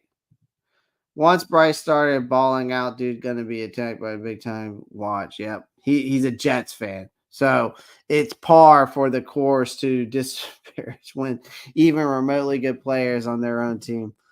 Milk carton looks. Bryce will be a top quarterback in year 3, just saying. Okay, year 3. On the bright side, what has the greatest chance to win comeback player of the year? This is true. Bryce isn't on the physical platform of quarterbacks that Canales just worked with else also, though, Clay. Fair, but I think that's just I think it's just bullshit for what he had to say. Obviously, it's a huge hot take, and obviously the way he explained it and came off about it, it's obvious that he was using that to add fuel to the fire. And it's obvious that he was saying those things to really, get the clicks, And again, I revert back to this saying, and I've always remembered this saying growing up. The loudest voices aren't always the ones that are the wisest. Okay? So he can continue to say that. He can say all he wants. At the end of the day, let him say it. But if it backfires to his ass, he better be ready for the repercussion. That's all I got to say. So, all right. So let's get into some contracts. All right, we got some contracts. This has been a long show today, guys, but we are here. And I'm here for the long run. All right. I'm here for the long run today. So obviously we got to tangle the web of the NFL contracts. We've been talking about that. Obviously numbers and performances collide in this financial juggling act in the NFL, right? Obviously it's an act worth of the big top, right? And as the Carolina Panthers are gearing up for another off season, we have to play chess. And it's time to shine a spotlight on these contracts that could be weighing down our franchise. Now, you got Mr. Cap Wizard Brant Tillis, who's been summoned from the land of barbecue to work his magic here in Carolina. And with a mere $31 million to play with, Tillis faces a very daunting task of balancing out these extensions, obviously for rising stars within the financial situations. And so obviously a lot of that's left behind from the previous regime. So he's got to deal with that. So first off, we have Shy Tuttle. Obviously a defensive lineman with a salary cap hit bigger than his impact on the field. Let's be honest. $8.3 million. Tuttle's paycheck raises more eyebrows to me than a flea flicker on 4th down. I've said it before. I love that saying, flea flicker on 4th down. But fear not. Panthers faithful. Hope springs internal in the land of defensive schemes. So Dante Jackson is also next in the chopping block. A cornerback with a salary cap hit larger than the interception total. He's got $15.7 million. Jackson's paycheck is as polarizing as his play style and really leaves me scratching my head and trying to figure out why. And I'm also reaching for the antacid for the heartburn that this gives me. But there's more. Adam Thielen, wide receiver, whose contract is as surprising as a trick play on 4th and inches. You got a $9.9 million. So Thielen's paycheck is a testament to the unpredictable of the NFL free agency. And it just sometimes leaves me wondering if they're getting a steal or a lemon. Do I think Thielen's worth his paycheck after what I've seen this past year? Absolutely. But it's still hitting us hard, especially with his age being at 33. Then there's Miles Sanders, right? Running back who has a contract as puzzling as a fake punt on first down. Yep. $7.69 million, and Sanders' paycheck is a reminder that not all free agent signings are created equal. Let's be honest, because leaving fans longer for the days, right, of Christian McCaffrey and his dual threat dominance that he brings to the table. We let that guy go. Last but not least, Taylor Moton, who we've already renegotiated once, whose contract is as hefty as his pancake block. His $29.74 million. Moton's paycheck is a testament to his value on the field. Now, it does leave us fans hopeful for a contract restructure again. Hopefully that can still keep him here in Carolina until he retires, because we don't have anybody else right now to replace him.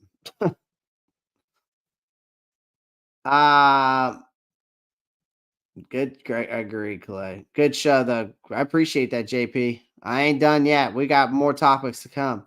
So, Clay, what round we drafting an edge? I just think it depends on what. I just think it depends on what. I think it depends if we trade Brian Burns. I really do. I think it depends if we trade Brian Burns. If we do the tag and trade route and what we get for him, if we somehow get an extra second round pick, you're the best. You're not going to get a good edge rusher unless you do it in the second round, because after that, you may be able to get one in the third, possibly the fourth, but then you're those are more long shots. I think you can get a true, if you can you could get Jonah Ellis out of Utah. I think it's Utah or it's Houston. I always get their I always get their logos a little situated because they kind of look the same. Jonah Ellis, Utah. Okay, yeah. So Jonah Ellis, you could get him in the second round. If you can get an extra second round pick somehow, I would say go after him. Number one contract to fix is Taylor Moton 20. Yeah, well, the thing is, Zach, is we've already restructured him once. So the question is he going to be willing to restructure again? 8.3 thought he was a 1-year guy. Obviously not. He's a 2-year. I would go Jonah Ellis in the third round. Marcos, I don't think he's going to be there in the third. I don't think Jonah Ellis will be there in the third. That's the thing. We can't sacrifice one of our main corners, but we can't. Can we restructure? No, because you can't restructure his contract. Taylor Moton is the one that bothers me after last year's performance. I get that. Had CMC and Foreman, shake my head. I know. I think Team Mo is a team player. I think he will restructure. Hopefully so. I like Jonah Ellis. Yeah, me too. I'd break Taylor Moton's 29.3 million. I would try. We're getting a defensive end anyways, regardless. You might be right. I could see it. Don't get me wrong. That's where we got DJ Johnson. ... Oh my God, AJ. You know, DJ Johnson. That's a guy that couldn't hold Brian Burns' jockstrap. DJ Johnson. That's what I'm thinking. Trey Burns draft his replacement with one of the picks from trading him. Yeah, and again, the only person that you might have a chance of getting him is Jonah Ellis, unless somehow unless they decide to use the first round pick for him, and they get a first round pick for him, and then they get Jared Verse. I mean, that's the only other person I would say. One on PFF mock draft, he went 48th. Yeah, so he's a second round pick for sure. Jonah Ellis is a second round pick for sure. Cyburn, what's up? So these are guys that are holding us back from a financial standpoint right now. And we're gonna have to make some moves. We got to make some moves this offseason. And some restructures. Now, here's another guy we need to talk about. Where are some potential landing spots for Jeremy Chin? Now, as much as I want to keep this guy, there's a lot of uncertainty underneath this man, because we got Von Bell, you got Xavier Woods back in the safety position. Von Bell, obviously they signed him and brought him in. Did we need Von Bell? No. I think Jeremy Chin fit the mold where he was at, and I still believe that to this day. Do I like Von Bell? Sure. But in this curious case with Jeremy Chin, he's a versatile safety, I think, who has a knack of making plays, yet mysteriously sidelined for much of the 2023 season. It's really perplexing to me as like a Rubik's Cube in the hands of a toddler, right? You give a toddler a Rubik's Cube, he ain't gonna know what the fuck to do with it, right? So Chin's reduced role really has left me scratching my head here, like wondering why? Because like defensive coordinators have pondered the enigma wrapped in a football helmet, because again, there's a lot of uncertainty here in this situation. But there's also opportunity here. So I got a crystal ball. Okay. Right. Here's my crystal ball.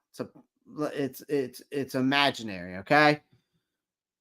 Free agency and exploring potential landing spots for Chin, where his talents probably will shine brighter than a freshly polished Lombardi trophy.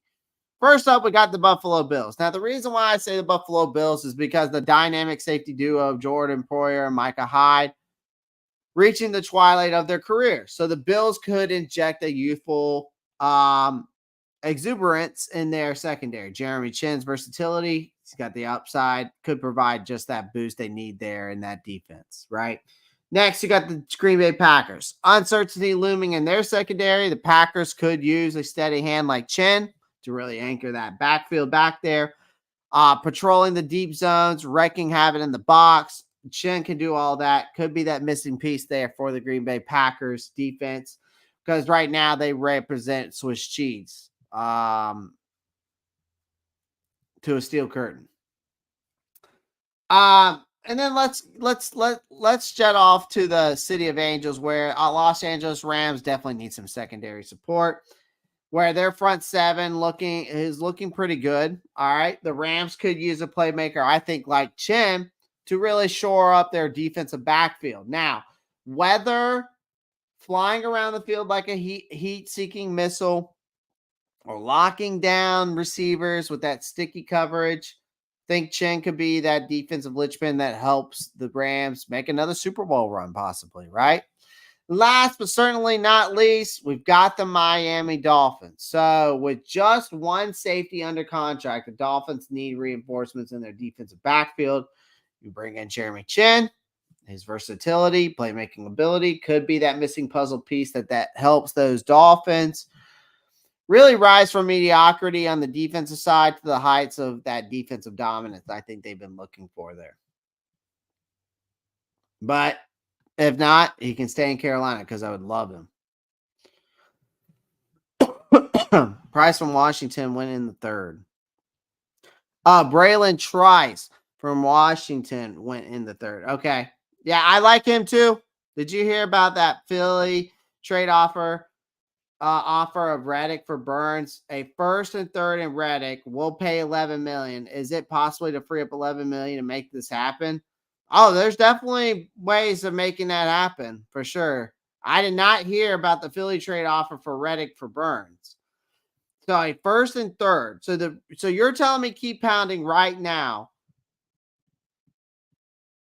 Philly is offering a first and third round pick and Hassan Reddick, but we have to just pay $11 million. We've got $31 million in cap space already. So is it possible to free up $11 million to make this happen? Absolutely. You can free up by cutting some guys. If you cut Dante Jackson, I think I did it the other day. If you cut Dante Jackson, you cut Ian Thomas and Terrace Marshall Jr., I think you could trade. That would be your solution right there to that 11 million, if I'm not mistaken. I'm hoping they replace Shaq. I mean, Shaq has got to be on his way out here soon. We need to sign Sam Franklin ASAP. I'd rather have Jeremy Chin, but that's just me. I traded him with I traded Pitt with Pittsburgh 33 for 51.84. I got Jonah Ellis with 84. I guess he slid on the mock draft. Damn, good for him. After getting something for Chin, or is he just walking?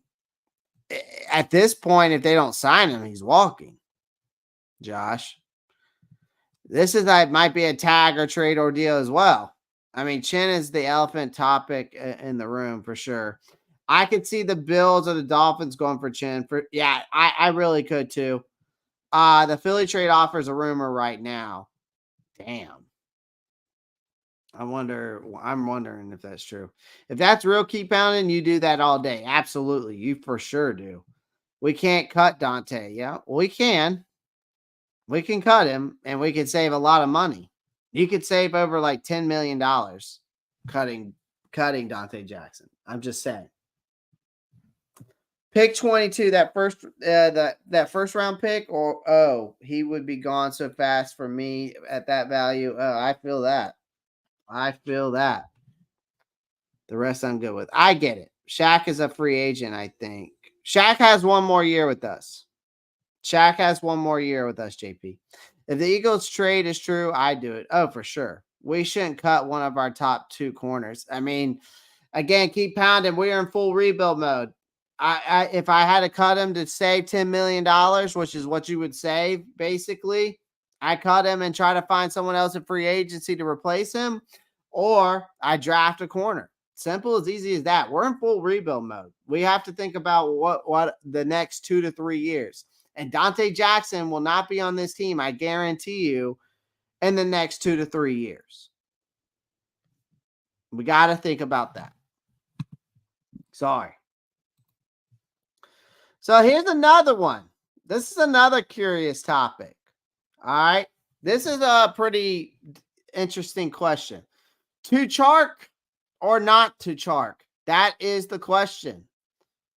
So let's dive into this Carolina problem because DJ Chark's time here with the Panthers was basically a roller coaster ride on the football field. Ups and downs, twists and turns, you name it. He's seen it. Obviously, despite that turbulence, something must be said about this potential return. Now, sure, his stat sheet may not scream superstar, but let's not forget he was catching passes from a rookie quarterback who was still trying to figure out which was up in the NFL.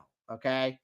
And those late season glimpses of chemistry between Chark and Bryce, well, they were more like sparks flying in fireworks factory. So really for me, Chark's admission that he was being used differently last season speaks volumes.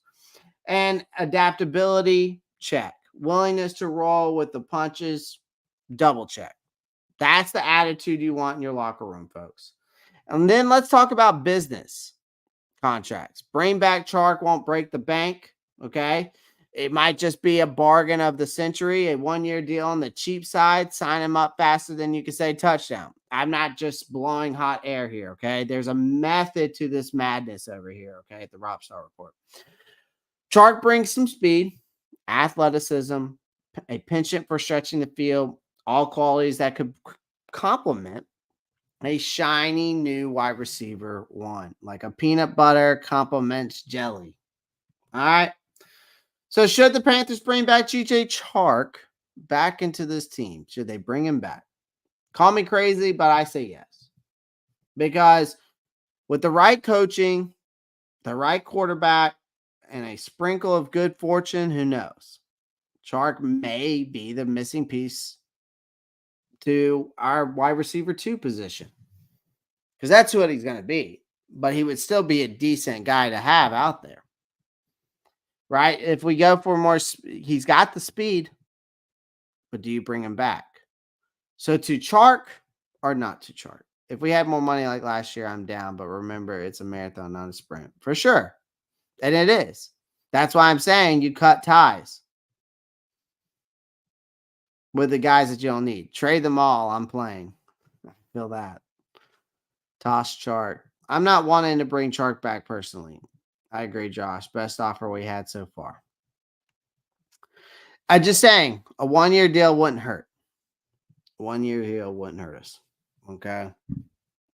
All right. Now let's talk about this. So again, these are guys you can cut or trade. So these are guys that you can cut or trade. Panthers cut or trade candidates. Okay. So we were just talking about that. First up, you've got Terrace Marshall Jr. Lost in the coaching shuffle, reportedly eyeing the exit door, right? Wanted to get out of here. Told his agent to tell him he wanted out.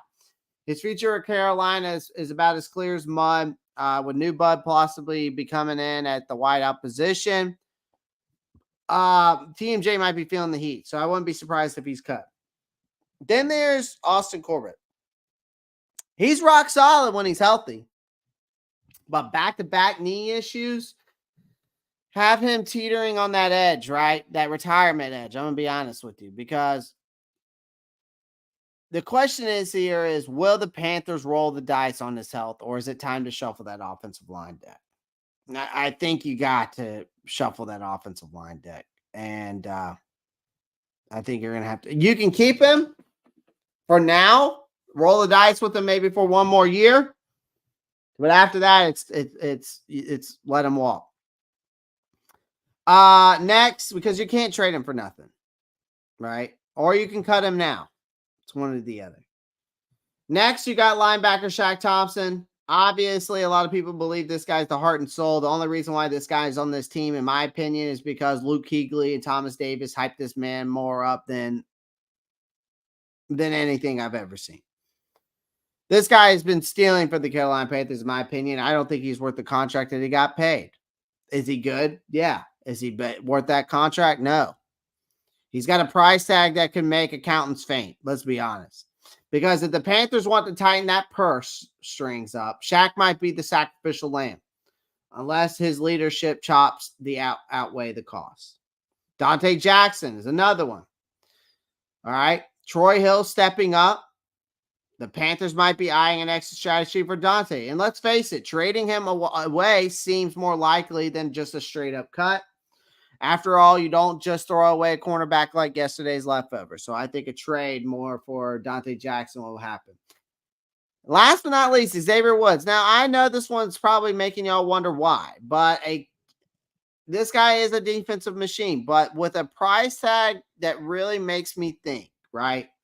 Finding a cheaper replacement won't be a walk in the park. So the Panthers might think twice before showing him the door. So these are just, who's going to stay, who's going to go. Only time will tell. But again, we've got to think about the future here.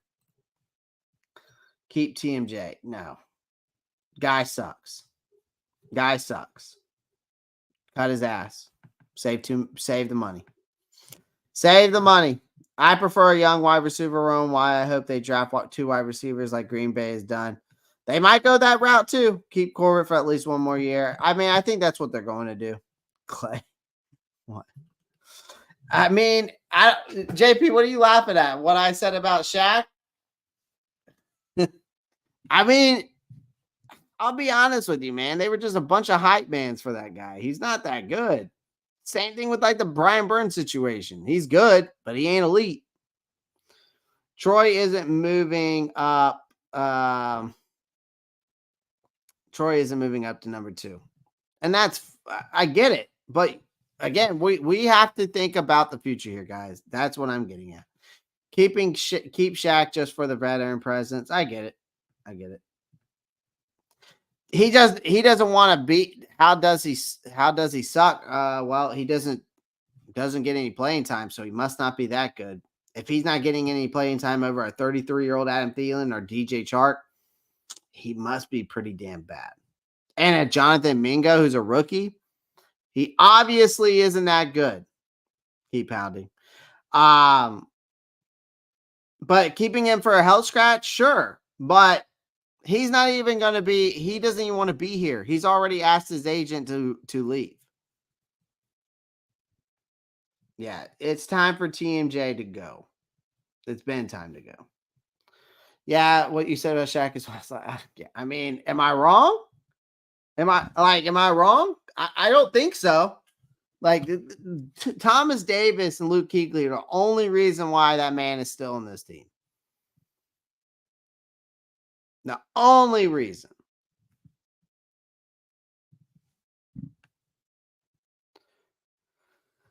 All right. Last and final topic. We're hitting almost the 2-hour mark. So I appreciate everyone joining the live stream. I haven't even asked y'all to do this yet, but make sure you pound the like button. Make sure you pound the like button. Do me a favor. Make sure you pound the like button. Subscribe to the channel if you haven't already. We have over 25 people here watching. Make sure we get those likes up to 25. If not more, I would greatly appreciate it. All right. All right. So I would greatly appreciate that. I'd love to get this live stream up to 50 likes if we possibly can. All right. The more you like, the more it helps out my channel. And that's all I ask that y'all do. So the draft dilemma. Let's talk about this. Obviously, this is what people, this is what people wanted to tune in for. Obviously, that you see it as the thumbnail. So do you stay put or do you trade back? The problem that has plagued NFL front offices since leather helmets were in vogue, right? But fear not, guys. I'm here to help you guys out with this situation. And Panthers faithful, I got you, okay? So what we're about to dissect here is the decision that, like a linebacker tearing through the line of scrimmage. First, let's address the elephant in the room. The Panthers pick at number 33. It's a valuable asset that's worth holding on to like a prized possession because you don't have a first-round pick. Or should Carolina shop it around like a bargain hunter at a flea market? Sure. Stay put. Could land the Panthers a blue chip prospect who could make an immediate impact. But let's face it, folks. The Panthers aren't exactly swimming in the talent like Scrooge McDuck in a vault of gold coins. They've got more holes to fill than a slice of Swiss cheese, and one top-tier pick isn't going to plug them all, okay? So that's where trading back comes into the play. My gridiron savvy master's degree, knowing ball, is coming into play here because the Panthers could stockpile draft assets. Absolutely. Like a squirrel who's hoarding acorns for the winter just by swapping picks, right? With a willing dance partner. Sure, it might not be the flashiest move, but but we're trying to build a buffet here instead of settling for one single course meal in the long run, right?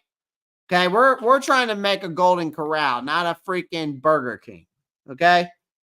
Just look at what the Cardinals did last season.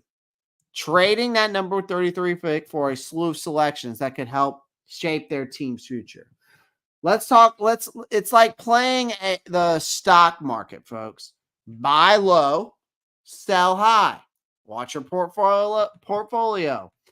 Or in this case, watch your roster flourish. Okay? And I know what you're thinking, but what about quality over quantity? Ah, yes, that age-old debate. Well, here's the thing. My football-loving amigos, why not have both? Why not have both? By trading back and acquiring more picks, the Panthers can cast a broader net out in the draft pool, increasing their chances of striking gold with each selection. So in conclusion to this, should the Panthers stay or should they trade back? Well, it's simple. In the words of the legendary Vince Lombardi, gentlemen, we will chase perfection and we will chase it relentlessly, knowing all the while we can never attain it. And along the way, we shall catch excellence. That's the words of Vince Lombardi. And catching excellent, my friends, start with making savvy moves on draft day. So let's wheel and deal. The Panthers need to build a roster with the rest of the league and shake to make these other teams to fear that saying, keep pounding. We need them shaking in their cleats to fear to come to Charlotte, North Carolina, to fear the Panthers again. That's where it starts. That's the logic we're using to justifying him suck. Okay, then if that's what we're doing, then Horn sucks, Dante sucks, and a few others bench Frank. Horn also is injured. Dante Jackson has been known for injury prone. TMJ has not shown me anything that proves to me that he is good. Keep pounding.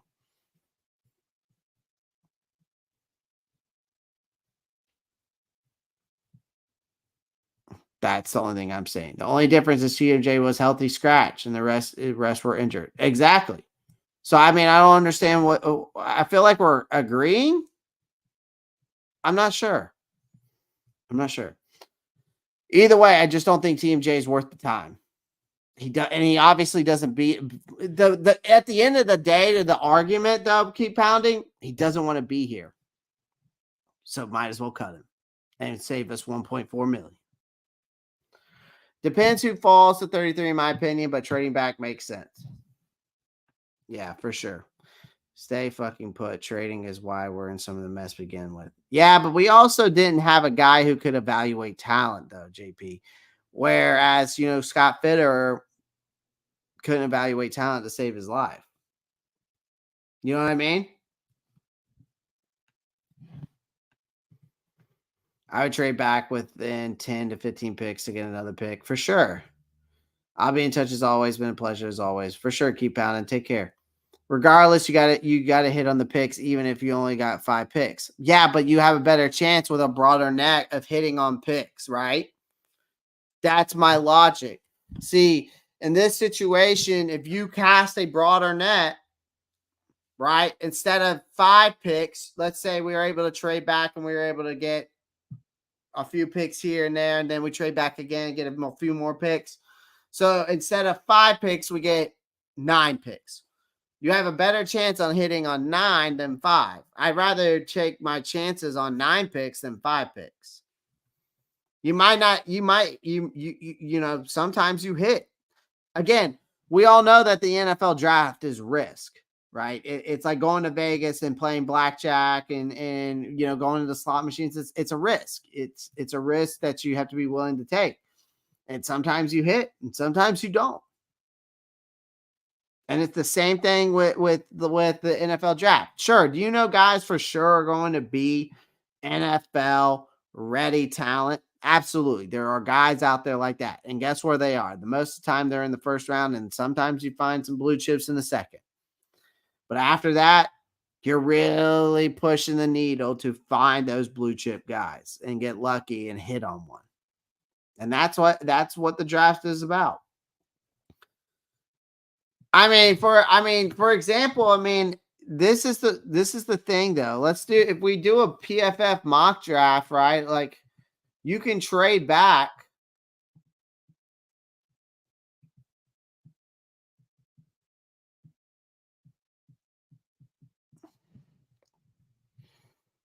So if we do a Panthers mock draft, right, guys?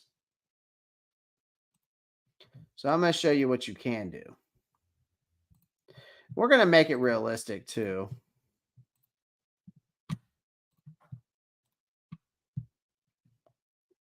All right, you see that? You can make it realistic as possible.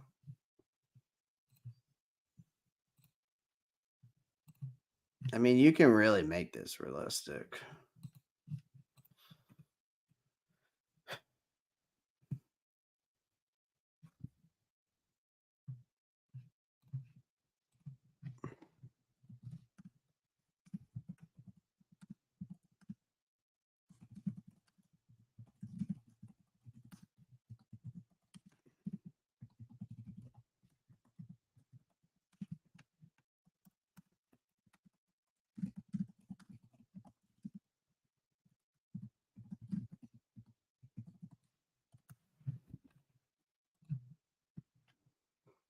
All right.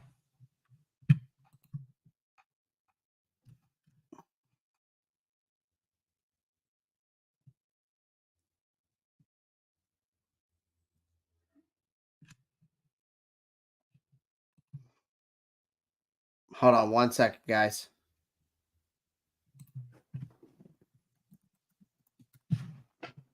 All right, here we go. All right, so if we go over here, all right. So we go into here, get Brian Burns. Now, in the chat, I mean, seriously, guys, what do you think you're going to get for him? I mean, the Bears, yeah, are they a hot commodity for him? Sure. I just don't think so. For me, I think this would be a fair deal. But let's say we do this without trades, right? If we trade back from the 33rd pick, okay? Let's say we do this without trades, right? So we were just talking about staying at 33, right?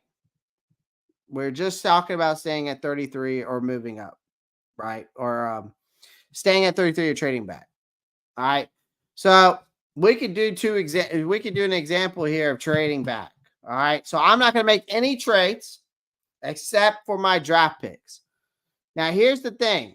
I possibly could get this. If you trade that, obviously you would have to give up a lot to get those 2 picks. Like, you're going to have to trade all that. But that would just be nuts. All right. But you can trade back with other teams. A second and a third, possibly, in my opinion. So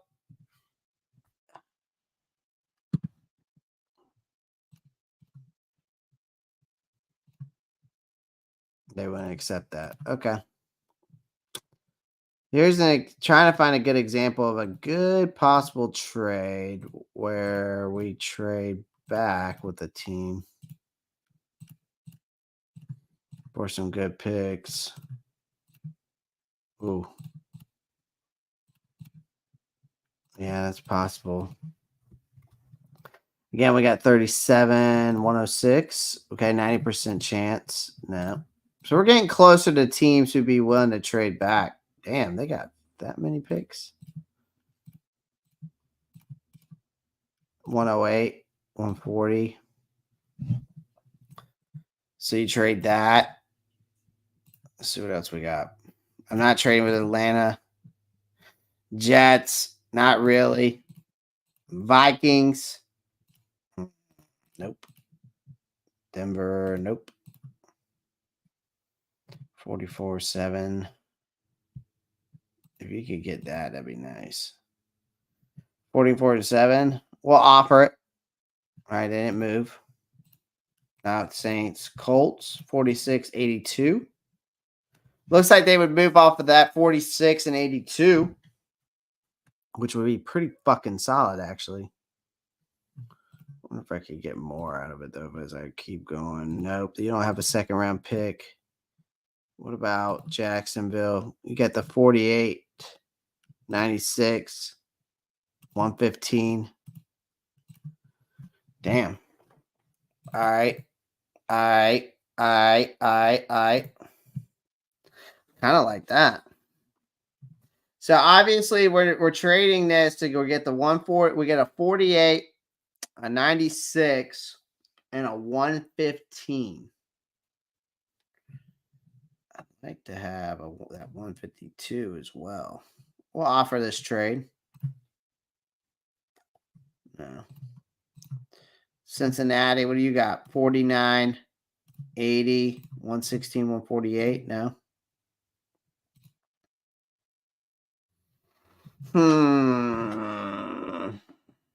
What about that 148? No, you don't like that either? Okay. LA. What if you give me 15, 83, 153, 100% you're in. All right. Pittsburgh, we've done the 52, 84, 120. Wow. And 121. What if I could push that narrative there?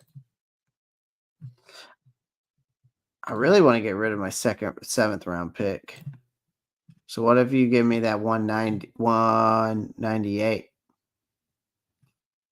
We'll call it even. Panther Raider X. Lions have just released safety Tracy Walker. Interesting.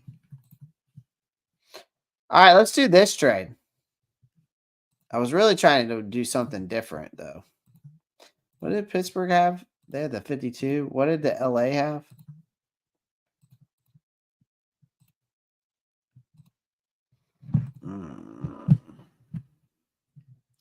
I really don't need your 100 pick.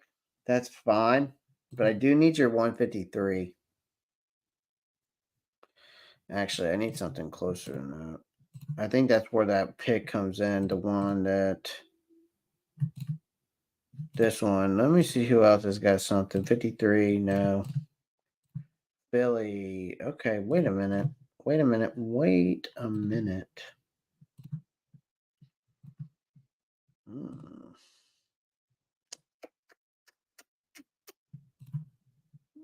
What would be nuts?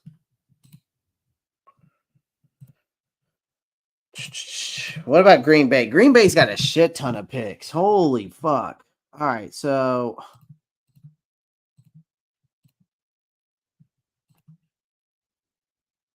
I'd love that. All right, give me that. All right, give me that. Ooh, all right. 57. I give you the 33 pick. You give me 57, 91, 126. I'm going to push my luck a little bit. All right, 88. I kind of like this one too. All right. Hold on. No more trade attempts remaining? Crap. Gotta start all over. I really like that Green Bay one. What? Panther Raider X? What? Green Bay's got a lot, man. 58, 89, 27. Damn, that's Tampa, though. How about Green Bay? 57, 91, 126. What was the Pittsburgh one, though? 52, 84, 120. So basically the same thing. And I was getting that 198 with that 219. All right, we'll go with Marco's Cash's one. Marco's Cash is doing this one today. I'm just going to add a little extra depth to it. I'm going to give them the 219 for that 198. Give that a little extra there. I kind of want to take this one too. And this one and give them these three. That way I get a bunch more earlier picks. And I don't have anything in the later rounds. And I just try to hammer everything out at the end. Usually breaking news is followed with the news of laugh out loud. You failed, Clay. How did I fail? What's wrong with this? Would y'all do that? I would do it. Look at that. 52, 84, 120th, the 121. And I give them the 33, 165, 180, 219. And then that means I'll have the 52nd, the 65th, the 84, 120, 121, and the 102. And I'll have 6 picks.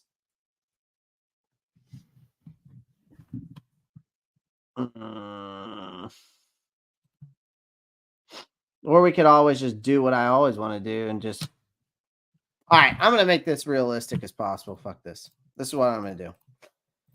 This is what I think is going to happen. First off, I think Brian Burns is going to get traded. And I think to a team that wants him. Now, the Bears, I would say that. But they would literally have to give us the rest of these draft picks to get him. And I don't think we're getting that for him. I think the best case scenario for Burns, you get the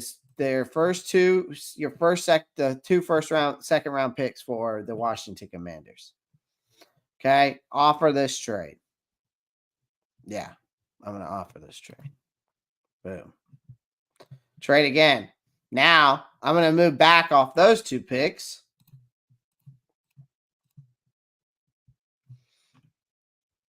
I'm going to trade with Green Bay because they got a shit ton of picks. Green Bay's got like 10 picks this year or something crazy like that. So I'm going to trade that 41 and the 80, that 90. Actually, that 26 would be nice. Let's see if I can get the 91 for it. No. All right, so I'll take the 126. So I'm going to trade back, get that 41. Trade again. I'm going to take the 40th. I'm going to trade with, I like the Pittsburgh one. I like that. Give me that 52 and that 84. Perfect. So now I've got the 31, 41, 52, 65, 84, 102, 126. Boom. Start draft. All right. Let's see here. Now, what route do I want to go here? What route do I want to go here?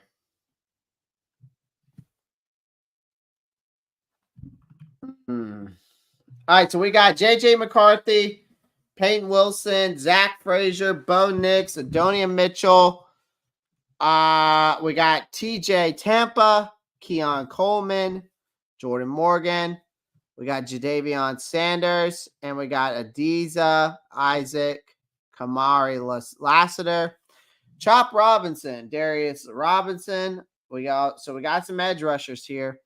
Kingsley, Satyu Madia, Michael Penix Jr., Jermaine Burton, Xavier Worthy, Roman Wilson. So we got some guys on the board. Now, we just moved off of our edge rusher there, Mr. Brian Burns. Now, we know this team definitely needs its help on the offensive side. So, we just traded him away. Take my comment down. It's blocking the bottom picks. Okay. You can't see me, though. That's the issue. Now you can. So now, here is the thing. Where do we go? Chat. Where do we go from here? We've made the trades. We've traded back. We traded Brian Burns for 2 second-round picks. We took those 2 second-round picks and traded back and was able to get extra picks. Now we have the 33rd, the 41, the 52, the 65, the 84, the 126, and the 102. So we've got a lot. Now we have basically went from 5 picks to 10. We've gone from 5 picks to 10. All right. So now we got to draft this team. So first things first. I mean, I think the obvious pick here is either Zach Frazier or Adonia Mitchell. Now we could wait. We don't need to get a center now because we can wait to get Cedric Van Pran on the back end.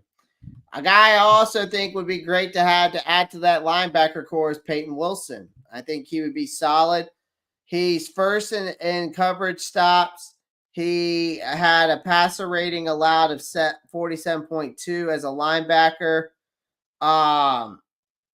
Run stops, he was top 14 in the nation. And forced incompletions, he was top 42.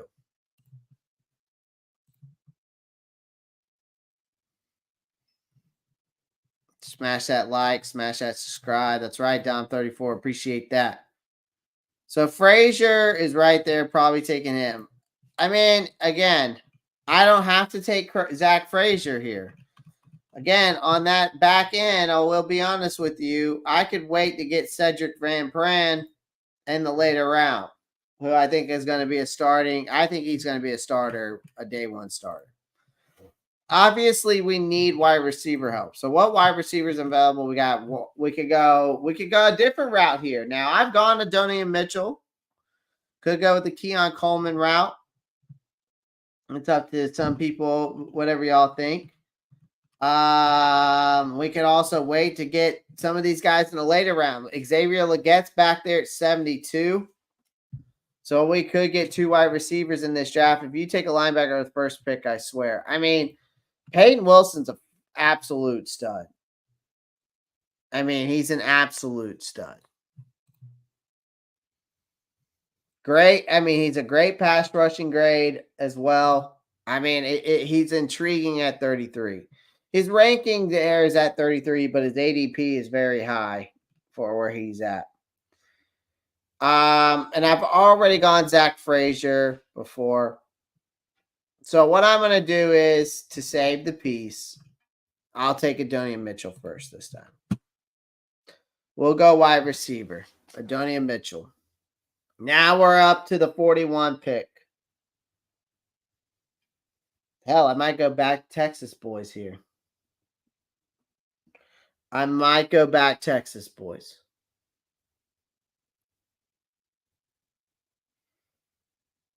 Because, I mean, I can.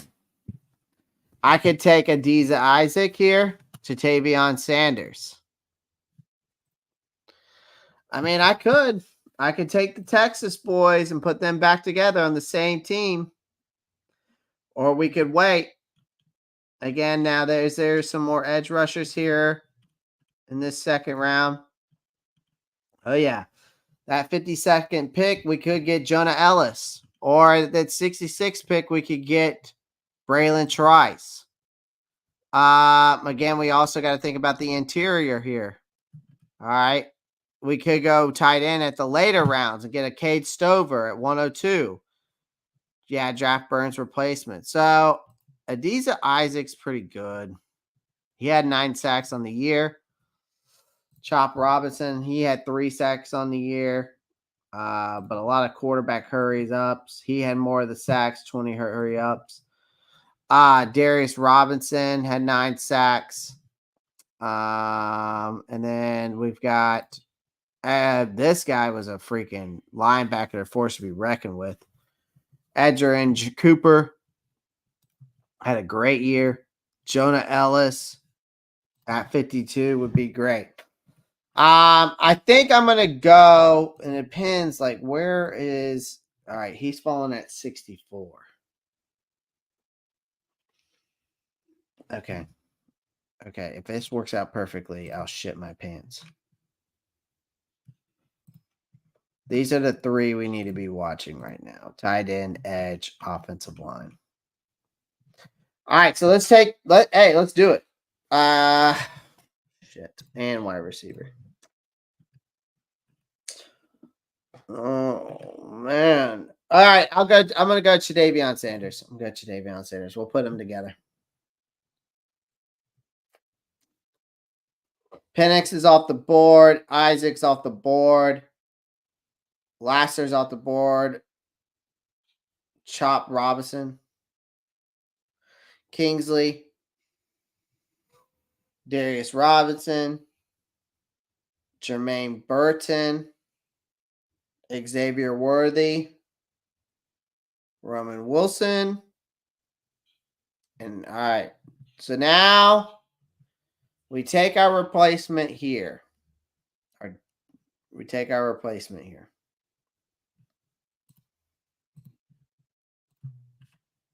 Jonah Ellis. And if you don't know, Jonah Ellis, right there, played 10 games this past season for Utah. Had over 13 sacks, 2 quarterback hits, 24 hurry-ups, 2 bad balls down. Great pass rusher, great edge rusher off the edge. So he's going to be a solid replacement for Brian Burns. He probably won't. Josh, he probably won't. All right. Please tell me he's still there. Ooh, boy. Christian Haynes. Christian motherfucking Haynes. What is up? So we've got our future right guard, Christian Haynes. So we've bolstered up this offensive line too. We've got Adonia Mitchell with the first pick in the second round. We got Jadavion Sanders at 41. Then we are also able to get at 52, we were able to get Jonah Ellis, Brian Bird's replacement. And then in the first round and third round, we were able to get our future right guard.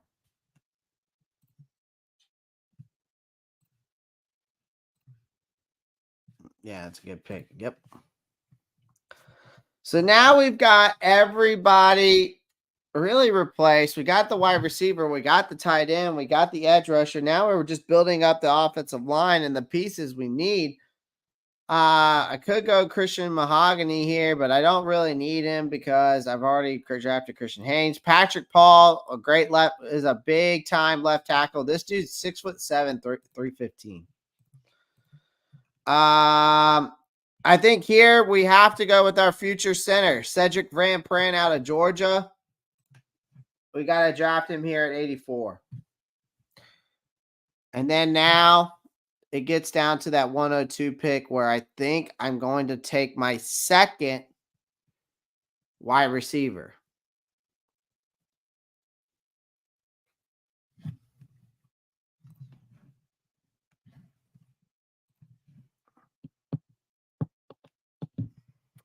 This is where I'll get my second wide receiver. We still got 5 picks left, too. We got 5 picks left, so we'll be able to get a running back, and then we can get the best of players available at the end. Those last 3 picks, honestly, guys, I'm probably just going to do best players available. He might still be here, Josh. He might still be there. We shall see. So we got Jacob Cowing. All right, so running backs, we got Jacob Cowing. Running backs, we got Bucky Irving, Ray Davis there. You got Jacob Cowing, Marshawn Lloyd, Audric Esteem, Anadia Smith, Javon Baker, Braylon Allen, Will Shipley, Malik Washington still there at 132, ADP's at 126. So possibly what we could do is get that running back now. I mean, I'm all about Mr. Bucky Irving. I like Ray Davis as well. He's a workhorse running back. I think Ray Davis is more of a workhorse, in my opinion, than Bucky Irving. And Bucky Irving is really, he's just a very versatile running back when it comes to this. I think I'm going to go Ray Davis. I'm just going to go a different route here and take Ray Davis. And I think at that 126 pick, Josh, I know you like Malik Washington. I think he'll fall there. I think I'll be able to get Malik Washington at that 126 pick. I really do.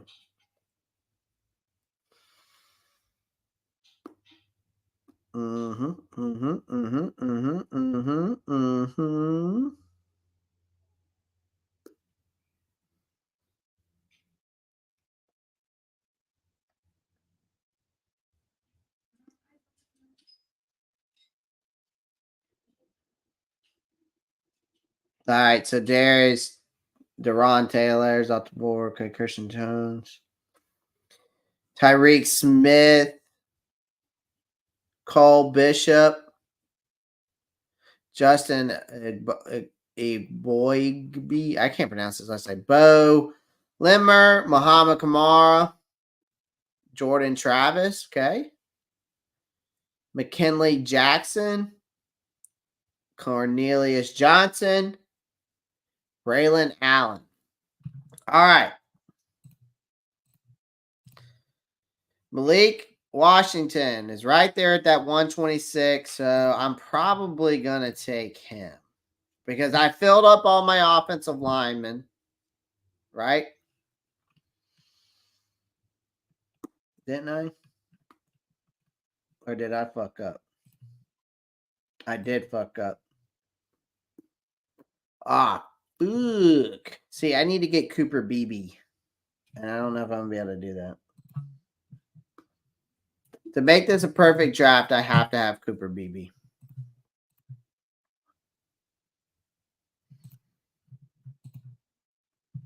Who's got a 140 pick I can get? Who can I get for that 140 pick? That wouldn't make sense. What if I give you these two picks? Okay. All right, how about this? You give me that, and I give you this, this, and this. No.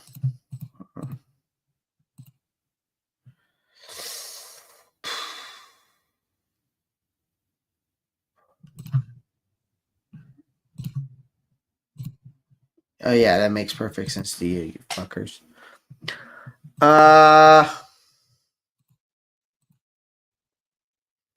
Yeah, you got to give me something in return, though, bro. Mm-hmm. Or no, give me that. That's a fair trade. That's a fair trade. Perfect. I moved back one spot. I moved 8 spots, but it's fine because it falls where the value needs to be. So now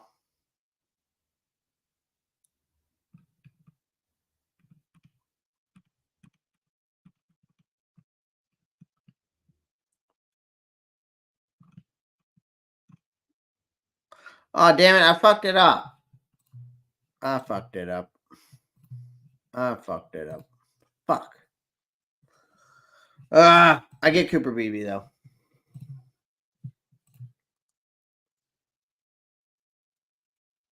I fucked it up, Josh. I didn't get Malik Washington. I messed up. I was trying to get where I could get Cooper Beebe and Malik Washington. Damn it. All right, I'm going to have to mess around with this. I'm going to have to mess around with this more, though, guys. I'm going to have to mess around with these mock drafts more. I'm going to hop off of here, though, guys. I appreciate everyone joining the live stream. Make sure you pound the like button. Subscribe to the channel if you haven't already. Let's take Ropp Star Report to the moon. And I'll see you on the other side. All right. And as always, guys, y'all know what to do. Keep pounding. Peace.